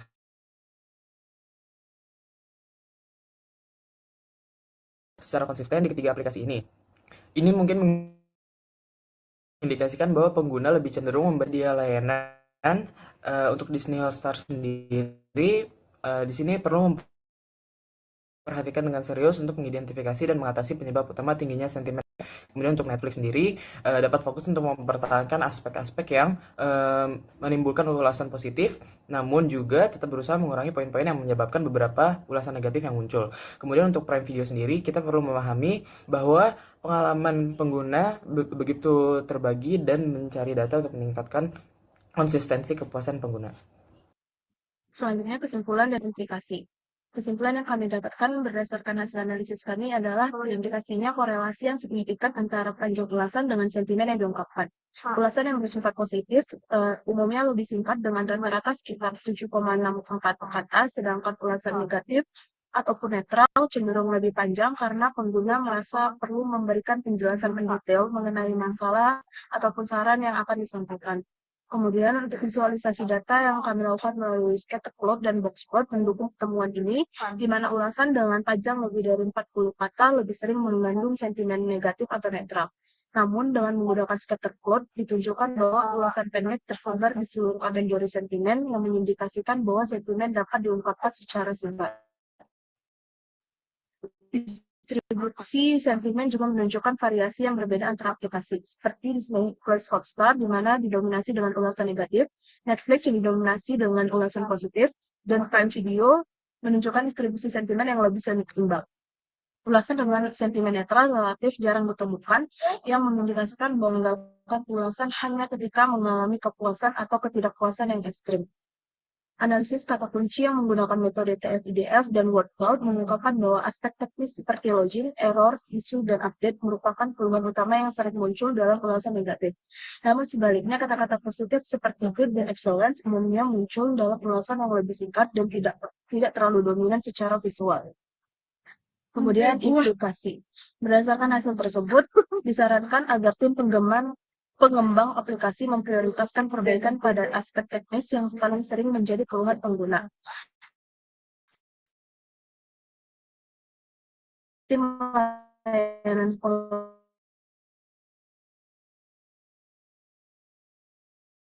pelanggan juga dapat memanfaatkan ulasan negatif yang panjang sebagai ruang untuk memberikan tanggapan yang lebih jelas dan sesuai seperti penambahan fitur penandaan sentimen atau analisis emosi otomatis, mengingat bahwa sistem penilaian berbasis bintang tidak selalu mampu mencerminkan nuansa emosional pengalaman pengguna secara akurat. Sekian presentasi dari kelompok kami. Mohon maaf apabila terdapat kesalahan kata dan kekurangan dalam presentasi ini. Terima kasih. Oke, terima kasih banyak Selamat siang kelompok. Pak Prabu dan teman-teman. Perkenalkan Pak, kami dari kelompok 4. Jadi stop. Baik. Ya, ini salah satu contoh yang bagus ya. Ini terkait review website video streaming. Jadi ada Disney, ada Netflix dan lain-lain. Dan ini menurut saya sangat bagus ya. Jadi tambahan juga ya, bisa juga biasanya ketika ada perubahan kebijakan, misalkan dinaikin harganya ya. Tapi tadi saya tidak ada komentar terkait harga ya. Jadi lebih ke arah lebih ke arah kontennya tadi ya. Baik, saya kelompok 3 untuk bertanya. Saya minta kelompok 3 untuk bertanya. Kelompok 3 sebelumnya itu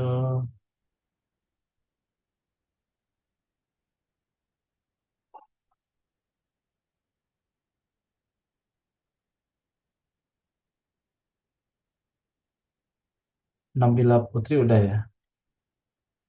Rehan Vivaldi ada?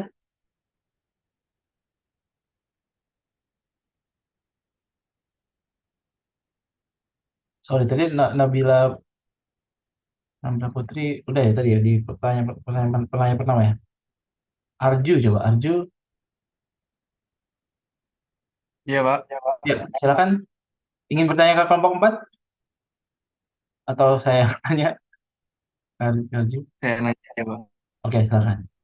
Eh, itu tadi kan tentang review ya. Jadi kan mungkin bisa aja itu multilingual gitu. Ada Inggris, Indonesia, atau bahkan ada yang pakai bahasa Sunda atau bahasa Jawa gitu. Nah, processing multilingual pakai Orange tuh gimana sih caranya? Mungkin itu sih, Pak. Silakan, langsung jawab kelompok 4.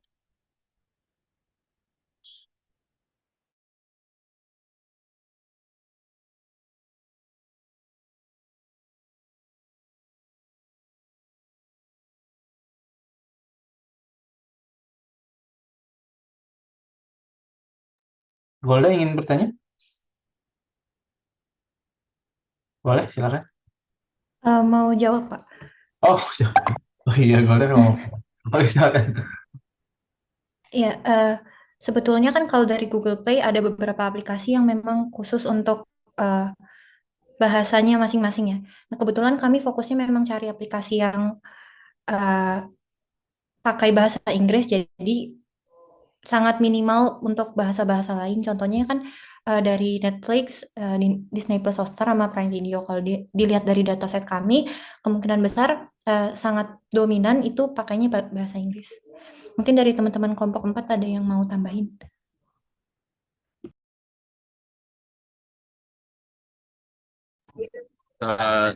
Saya izin menambahkan, Pak. Jadi buat di Orange sendiri itu, buat sentimen analisis kan di situ ada terdapat beberapa modul method yang bisa dipilih ya. Ada Liuhu, Fader, dan ada salah satunya itu multiple sentiment.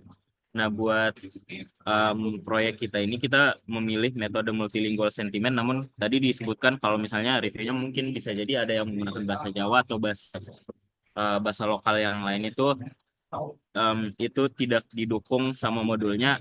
Dari yang aku lihat di dokumentasi Orange-nya sendiri tuh dia mendukung banyak bahasa, tapi kebanyakan yang didukung itu cuma bahasa internasional. Salah satunya itu bahasa Indonesia, bahasa Italia, bahasa Jepang, dan lain-lain. Jadi untuk bahasa seperti bahasa Jawa, bahasa Sunda, dan lain-lain itu tidak didukung. Jadi kemungkinan output yang dihasilkan apabila reviewnya itu menggunakan bahasa yang tidak didukung itu tidak terlalu akurat. Mungkin itu dari saya, Pak. Baik, ini saya juga menambahkan sedikit ya, karena saya juga ada pengalaman sedikit. Jadi memang kalau misalkan teman-teman yang tertarik ya untuk mengolah atau memproses teks yang terdiri dari beberapa bahasa sekaligus, itu biasanya ada beberapa strategi ya. Jadi yang pertama itu bisa membatasi ya lingkupnya. Jadi misalkan saya ingin misalkan teman-teman pakai teks tweet mining misalkan, analisis tweet bisa dibatasi misalkan region tertentu atau dibatasi bahasa tertentu. Itu bisa filtering ya, jadi bisa filtering. Atau memang kalau misalkan scope-nya itu multibahasa, bisa juga pakai pre-processing-nya ya. Pre-processing itu bisa beragam macam. Jadi bisa dipakai natural language processing, misalkan di-translate. Dan biasanya juga tiap-tiap bahasa mereka punya apa istilahnya ya, bisa dibilang semacam kayak majas lah ya, cara gaya ya, cara gaya berbahasa misalkan. Jadi ada misalkan kayak ada pun, ada apa namanya, ada apa lagi istilahnya, ada kontradiksi misalkan kan seperti itu ya. Jadi tiap-tiap bahasa juga punya apa namanya. Jadi bisa pakai translate, bisa pakai natural language processing misalkan maknanya itu bisa dimaknai ya, suatu processing. Jadi suatu post. Jadi bisa intinya bisa di processing ataupun di awal itu bisa di filtering. Jadi sebenarnya itu tekniknya. Semoga menjawab ya Arju ya. Ada kelompok ada pertanyaan lain? Kalau nggak ada kita beri applause kelompok 4. Kita beri reaction. Baik, selanjutnya kelompok terakhir kelompok 5. Kelompok 5 itu sebentar. Sudah direkam atau belum? Atau kalau belum saya tunjuk ke orang ya. Sudah direkam sih, Pak. Oh, sudah direkam. Oke. Oke, kalau gitu silakan di-share ya.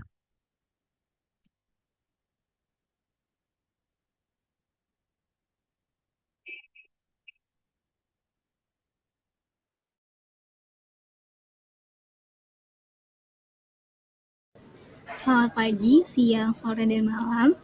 Perkenalkan, kami dari kelompok 5, kelas STKIA, akan mempresentasikan hasil diskusi kami mengenai text mining and processing with Orange.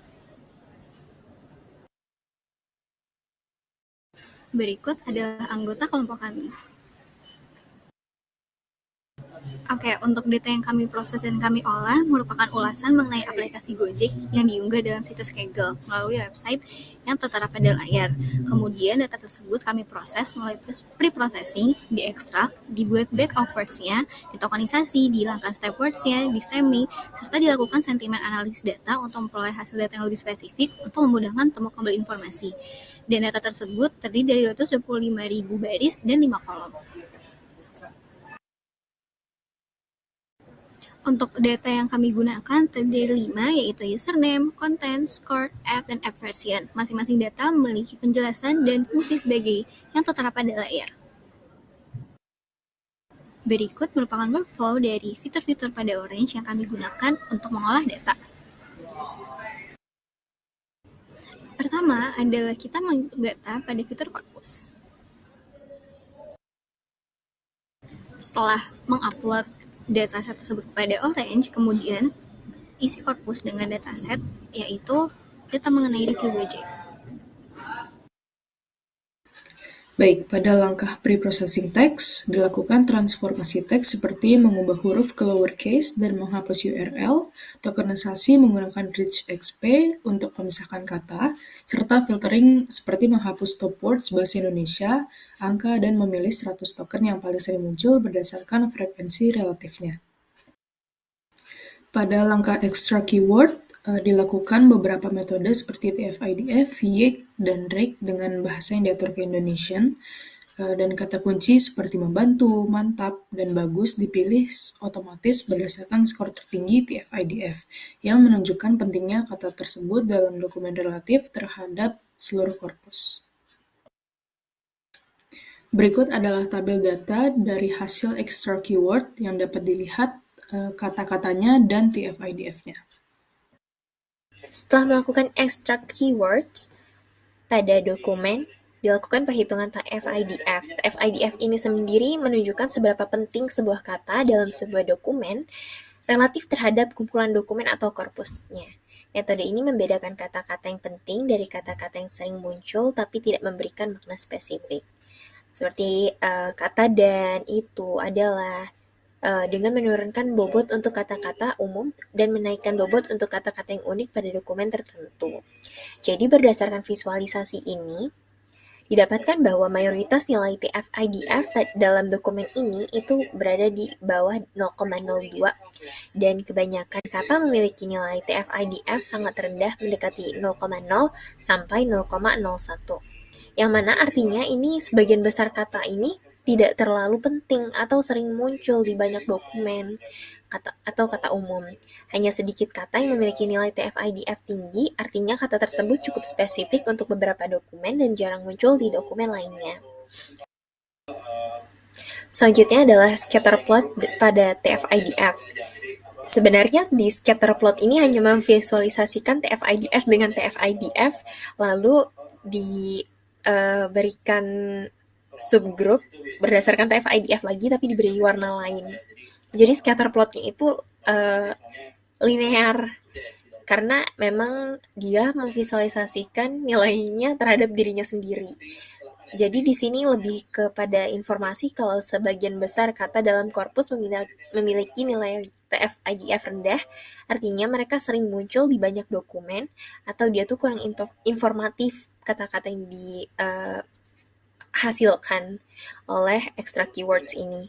Lalu beberapa kata saja memiliki nilai TF-IDF tinggi, yang berarti mereka cukup unik dan relevan untuk dokumen tertentu dan lebih mungkin membantu dalam klasifikasi, clustering, atau fitur penting dalam NLP task. Selanjutnya, pada Orange ada juga menu untuk melakukan topic modeling. Di sini, by default, itu ada latent dirichlet allocation, metode yang digunakan. Topic modeling ini digunakan untuk menemukan 10 topik utama dalam kumpulan teks yang kemungkinan besar review atau komentar pengguna terkait aplikasi Gojek. Jadi kayak kita berdasarkan konteks, karena kita mau topik modeling tentang review aplikasi Gojek, lalu ini didapatkan 10 topik yang relevan dari extra keywords tersebut. Lalu terdapat di sini topik pertama itu ada GoPay, akun aplikasi, top saldo. Nah, jika disimpulkan dari sini topik tentang transaksi dan saldo di GoPay menunjukkan pengguna banyak membahas masalah top up akun atau transaksi saldo melalui aplikasi GoPay. Jadi, itu untuk interpretasi dari topik pertama. Lalu dari topik kedua ada mantap, good, update, saya gak bisa tapi kali Gojek lagi yang. Nah, di sini ada sentimen, tapi campuran, ada yang negatif, ada yang positif. Jadi dari topik kedua ini kita bisa menyimpulkan sentimen-sentimen dari review aplikasi dari Gojek. Lalu yang ketiga itu ada gak Gojek, pakai, mudah, biaya. Nah, di sini lebih ke membahas topik tentang kemudahan penggunaan dan biaya. Jadi secara garis besar adalah tentang review tentang pengalaman menggunakan Gojek yang mudah dan biaya mungkin terjangkau atau justru mahal. Lalu topik keempat ada gak aja pakai Gojek, cepet go sih. Kalau udah yang topik ini menggunakan pengalaman penggunaan layanan.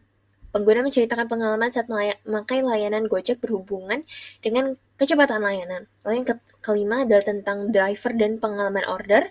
Topik keenam tentang promosi. Topik ketujuh tentang promosi layanan GoFood atau semacamnya. Lalu yang ke-8 ada topik review positif. Lalu yang ke-9 ada topik kualitas aplikasi. Dan yang ke-10 itu ada topik apresiasi terhadap kemudahan. Jadi secara garis besar topik 1-7 penting untuk tim finance dan promosi. Mungkin related dengan mereka. Dan 5-6 itu untuk operational dan customer experience. Dan 9-10 itu the UX UI team. Akan tetapi di sini bisa dilihat dengan jelas kalau misalnya data yang dihasilkan tuh belum terlalu clean. Jadi itu dapat menjadi evaluasi untuk ke depannya. Selanjutnya terdapat bagian back of words. Pada bagian back of words ini, kami mengubah teks menjadi representasi numerik berdasarkan term frekuensinya adalah count tanpa normalisasi atau pembobotan tambahan. Ini berguna untuk membuat fitur input bagi model klasifikasi atau clustering berdasarkan teks. Dan terdapat tabel data yang menampilkan hasil back of words yang telah digabungkan dengan data aslinya.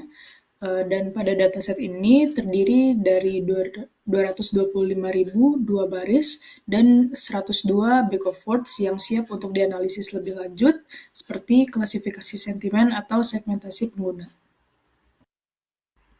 Berikutnya dilakukan word cloud, yang pada langkah ini menampilkan visualisasi word cloud berdasarkan frekuensi kemunculan kata dari ulasan review Gojek tersebut.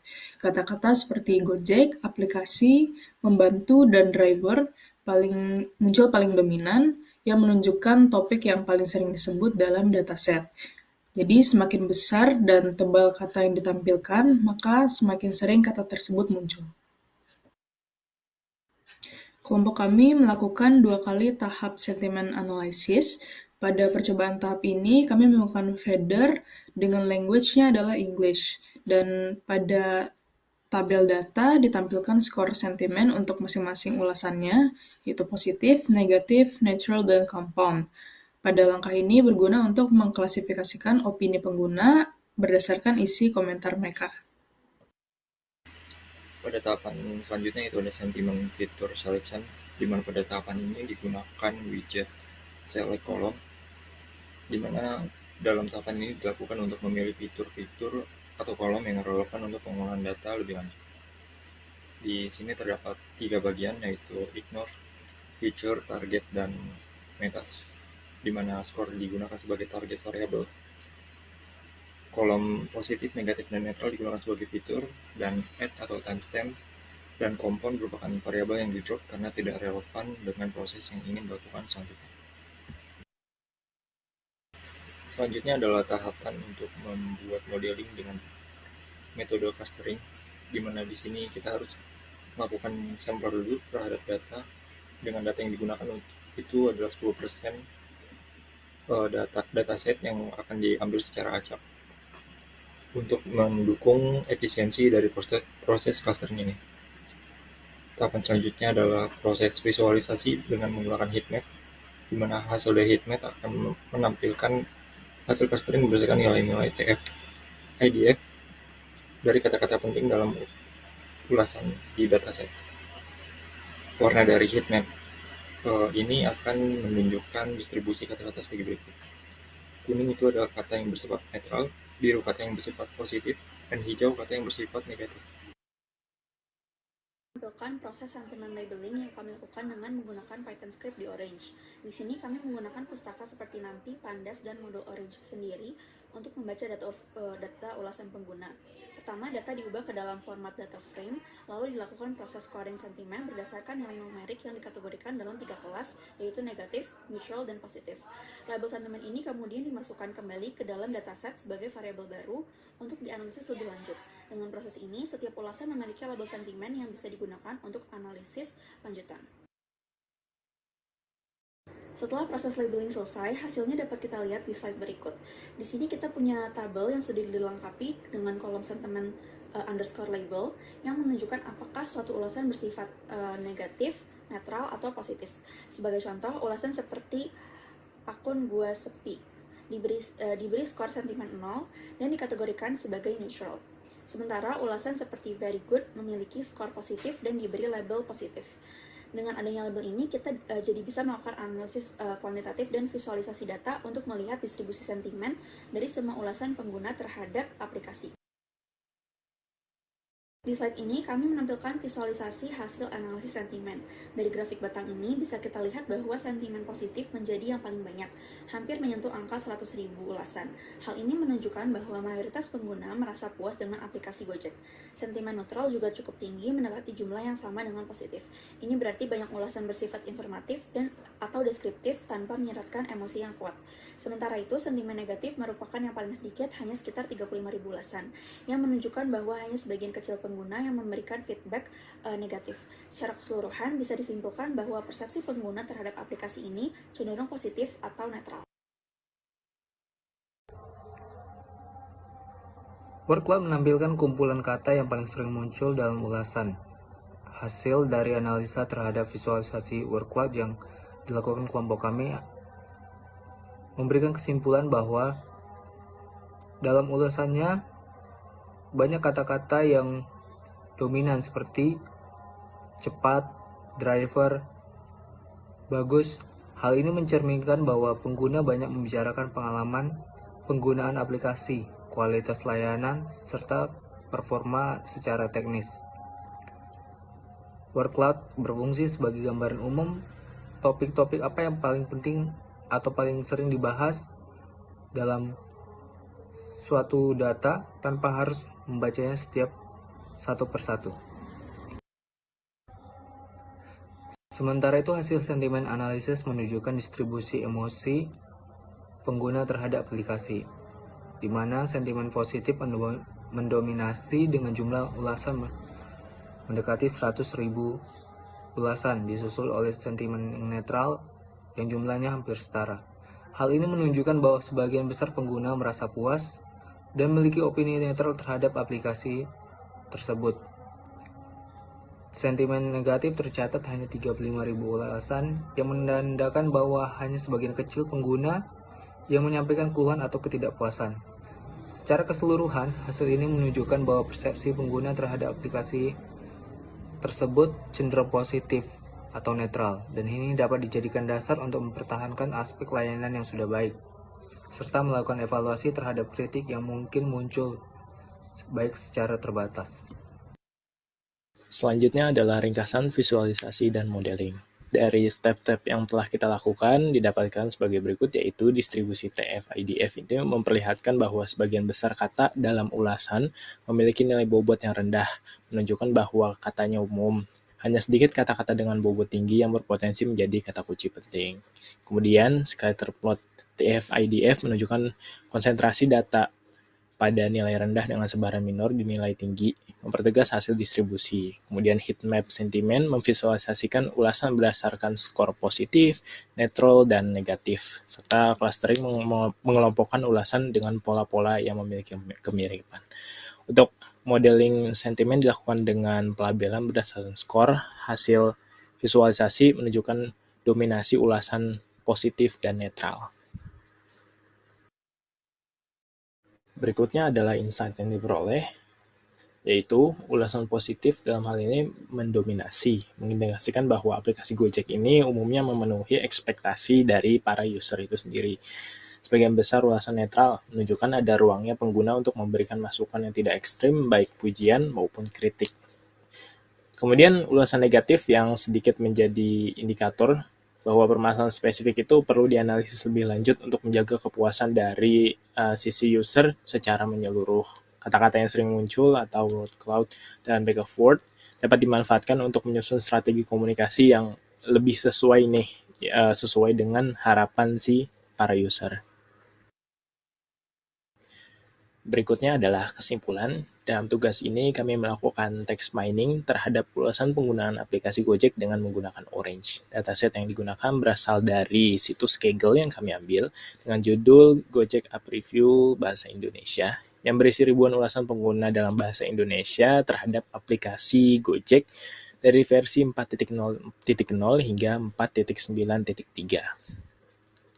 Yang kami dapatkan yaitu sebagian besar ulasan memiliki sentimen positif dan netral, sedangkan ulasan negatif itu relatif lebih sedikit. Kata-kata dengan TF-IDF tinggi menunjukkan kata-kata unik yang sangat mewakili isi ulasan tertentu dan dapat digunakan sebagai kata kunci penting. Melalui word cloud dan back of word, dapat ditemukan bahwa pengguna sering menyinggung fitur layanan, kualitas aplikasi, dan pengalaman penggunaan. Heatmap dan clustering sentimen mengelompokkan ulasan berdasarkan kemiripan pola, membantu mengenali kelompok pengguna dan persepsi tertentu. Saran terhadap pengguna data, tim developer aplikasi Gojek ini bisa memanfaatkan hasil ini untuk memperkuat aspek layanan yang paling dihargai oleh pengguna, sekaligus menyempurnakan bagian-bagian yang menimbulkan keluhan bagi pengguna meskipun hanya sedikit. Namun, hasilnya harus terus diupdate sesuai dengan data paling terbaru karena data akan terus berubah. Bisa pula menggunakan analisis sentiment time series untuk memantau perubahan persepsi pengguna setelah pembaruan aplikasi. Dapat menggunakan analisis lebih mendalam terhadap ulasan negatif untuk memahami apa saja sih masalah yang paling sering dikeluhkan oleh user. Sekian presentasi dari kelompok 5 dalam mata kuliah Sistem Temu Kembali Informasi. Terima kasih. Baik, terima kasih kelompok 5 atas presentasinya. Saya kasih tanggapan dulu ya. Jadi tadi salah satu word cloud-nya itu masih muncul kata-kata YG yang maksudnya SY. Nah itu sebenarnya pre-processing text itu tidak hanya menghilangkan kata top words ya. Jadi salah satunya itu normalisasi teks ya. Jadi bisa mengconvert dari singkatan-singkatan. Jadi biasanya kalau istilah bahasa Indonesia itu ada ORG orang, jadi singkatan-singkatan itu dikonvert menjadi jadi yang bisa lebih bisa diolah ya. Nah tadi kalau saya lihat mungkin kalau Orange memang kalau untuk bahasa Indonesia masih kurang ya. Jadi tapi harusnya sih bisa, misalkan nanti tertarik untuk mengolah bahasa Indonesia, biasanya ada proses tambahan seperti tadi ya. Jadi tidak hanya stop words removal, tapi juga bisa normalization. Silakan kelompok 4 untuk bertanya ke kelompok 5, perwakilan kelompok 4 yang tadi presentasi sebelumnya.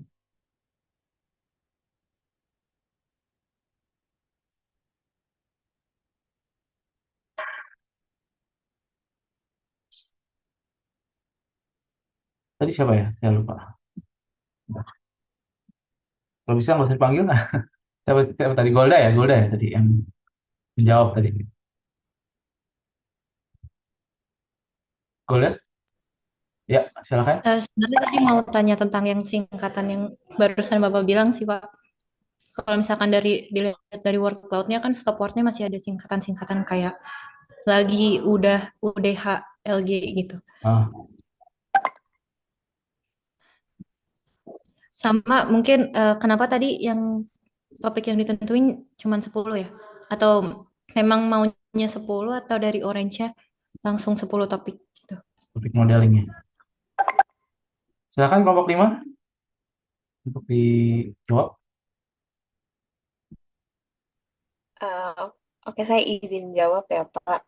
Kalau misalnya soal yang singkatan-singkatan tadi, betul kata Pak Prabu, kayak kurang di pre-processing text-nya, entah di tokenization-nya atau penghilangan kayak stop word list-nya kurang lengkap atau di cleaning secara menyeluruh yang kayak di stemming dan lemmatization-nya itu tidak terlalu optimal.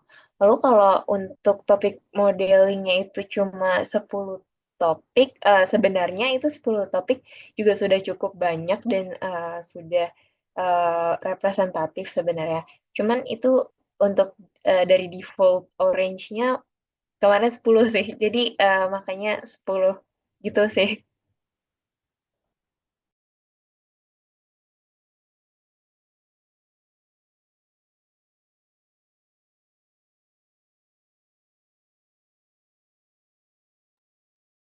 Apakah sudah menjawab? Oh, sorry, saya tadi belum unmute ya. Ya, saya ingin menambahkan sebenarnya. Jadi terkait pre-processing text ya. Jadi sebenarnya sekarang teman-teman bisa menggunakan AI ya karena AI bagus untuk natural language processing-nya.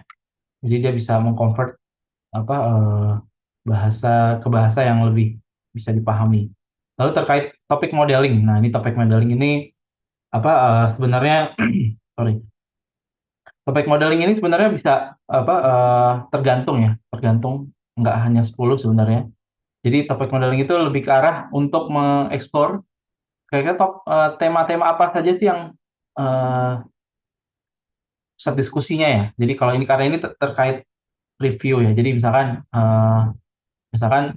pembahasannya itu terkait apa aja sih, misalkan terkait harga, terkait kepuasan, terkait dan dia itu melihat kedekatan kata-kata. Jadi tapi tetap yang memiliki yang memiliki yang memiliki yang memaknai itu tetap yang membuat analisanya. Jadi contoh gini, misalkan dari hasil 10 misalkan tadi dari hasil 10 ternyata topik modeling 7 dan 8 ini misalnya mirip membahas mengenai harga, yaitu memang intinya begini, intinya text mining, text processing itu dengan aplikasi ya, itu dilakukan secara otomatis. Namun hasilnya itu tetap butuh justifikasi dari si orang yang menganalisis. Jadi tetap perlu misalkan di sini sebagai sebagai orang yang menganalisis itu juga harus memberikan masukan pandangannya ya. Jadi dari modeling tadi misalkan dilihat kedekatan katanya, misalkan mahal harganya tidak murah misalkan, itu kata-kata itu berarti kan kalau disatuin berarti modelnya itu terkait terkait harga misalkan. Jadi tetap perlu justifikasi. Jadi dan tentu bisa tergantung apakah mau seberapa banyak yang ingin dieksplor ya. Semoga menjawab ya, Golda ya. Baik teman-teman, terima kasih banyak. Ini teman-teman sudah kita diskusikan dari lima contoh kasus yang berbeda-beda. Ini saya apresiasi, walaupun kita banyak libur, tetap intinya teman-teman sudah mau belajar sendiri, itu saya apresiasi ya.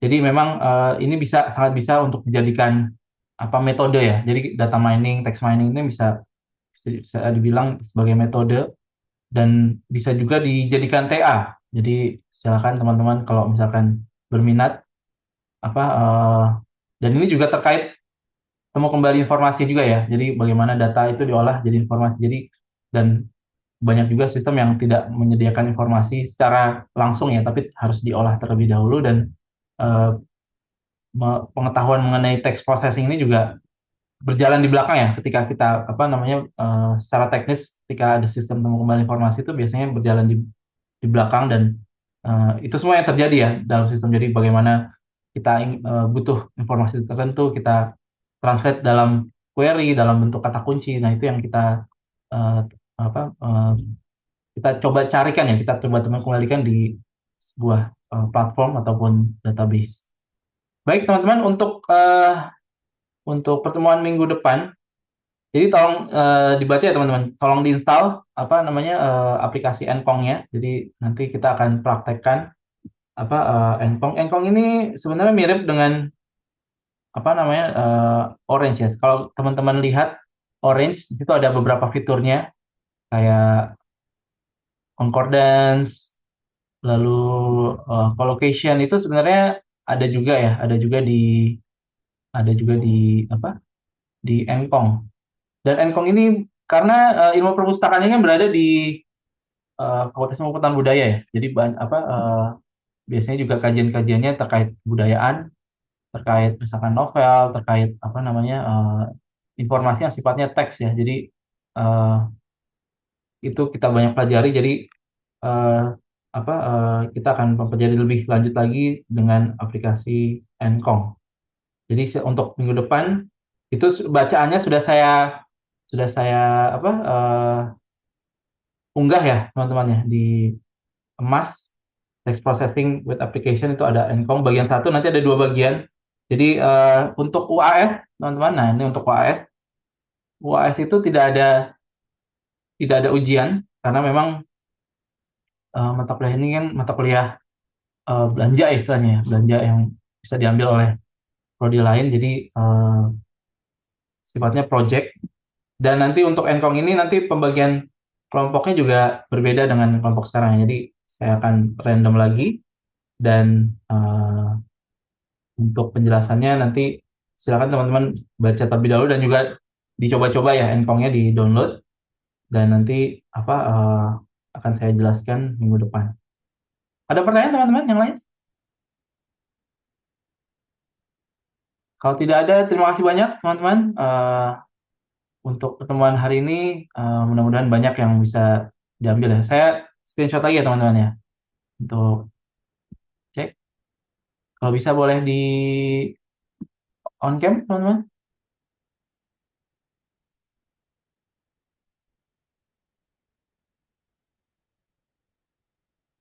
Baik, saya screenshot ya. 1, 2, 3. Yang kedua 1, 2, 3. Baik, terima kasih banyak teman-teman. Kita jumpa lagi nanti minggu depan. Saya tutup. Wassalamualaikum warahmatullahi wabarakatuh. Selamat sore teman-teman semuanya. Semangat ya, dikit lagi. Dikit lagi. Terima kasih, Pak. Terima kasih, Pak. Makasih banyak, Pak. Terima Terima kasih banyak, Pak.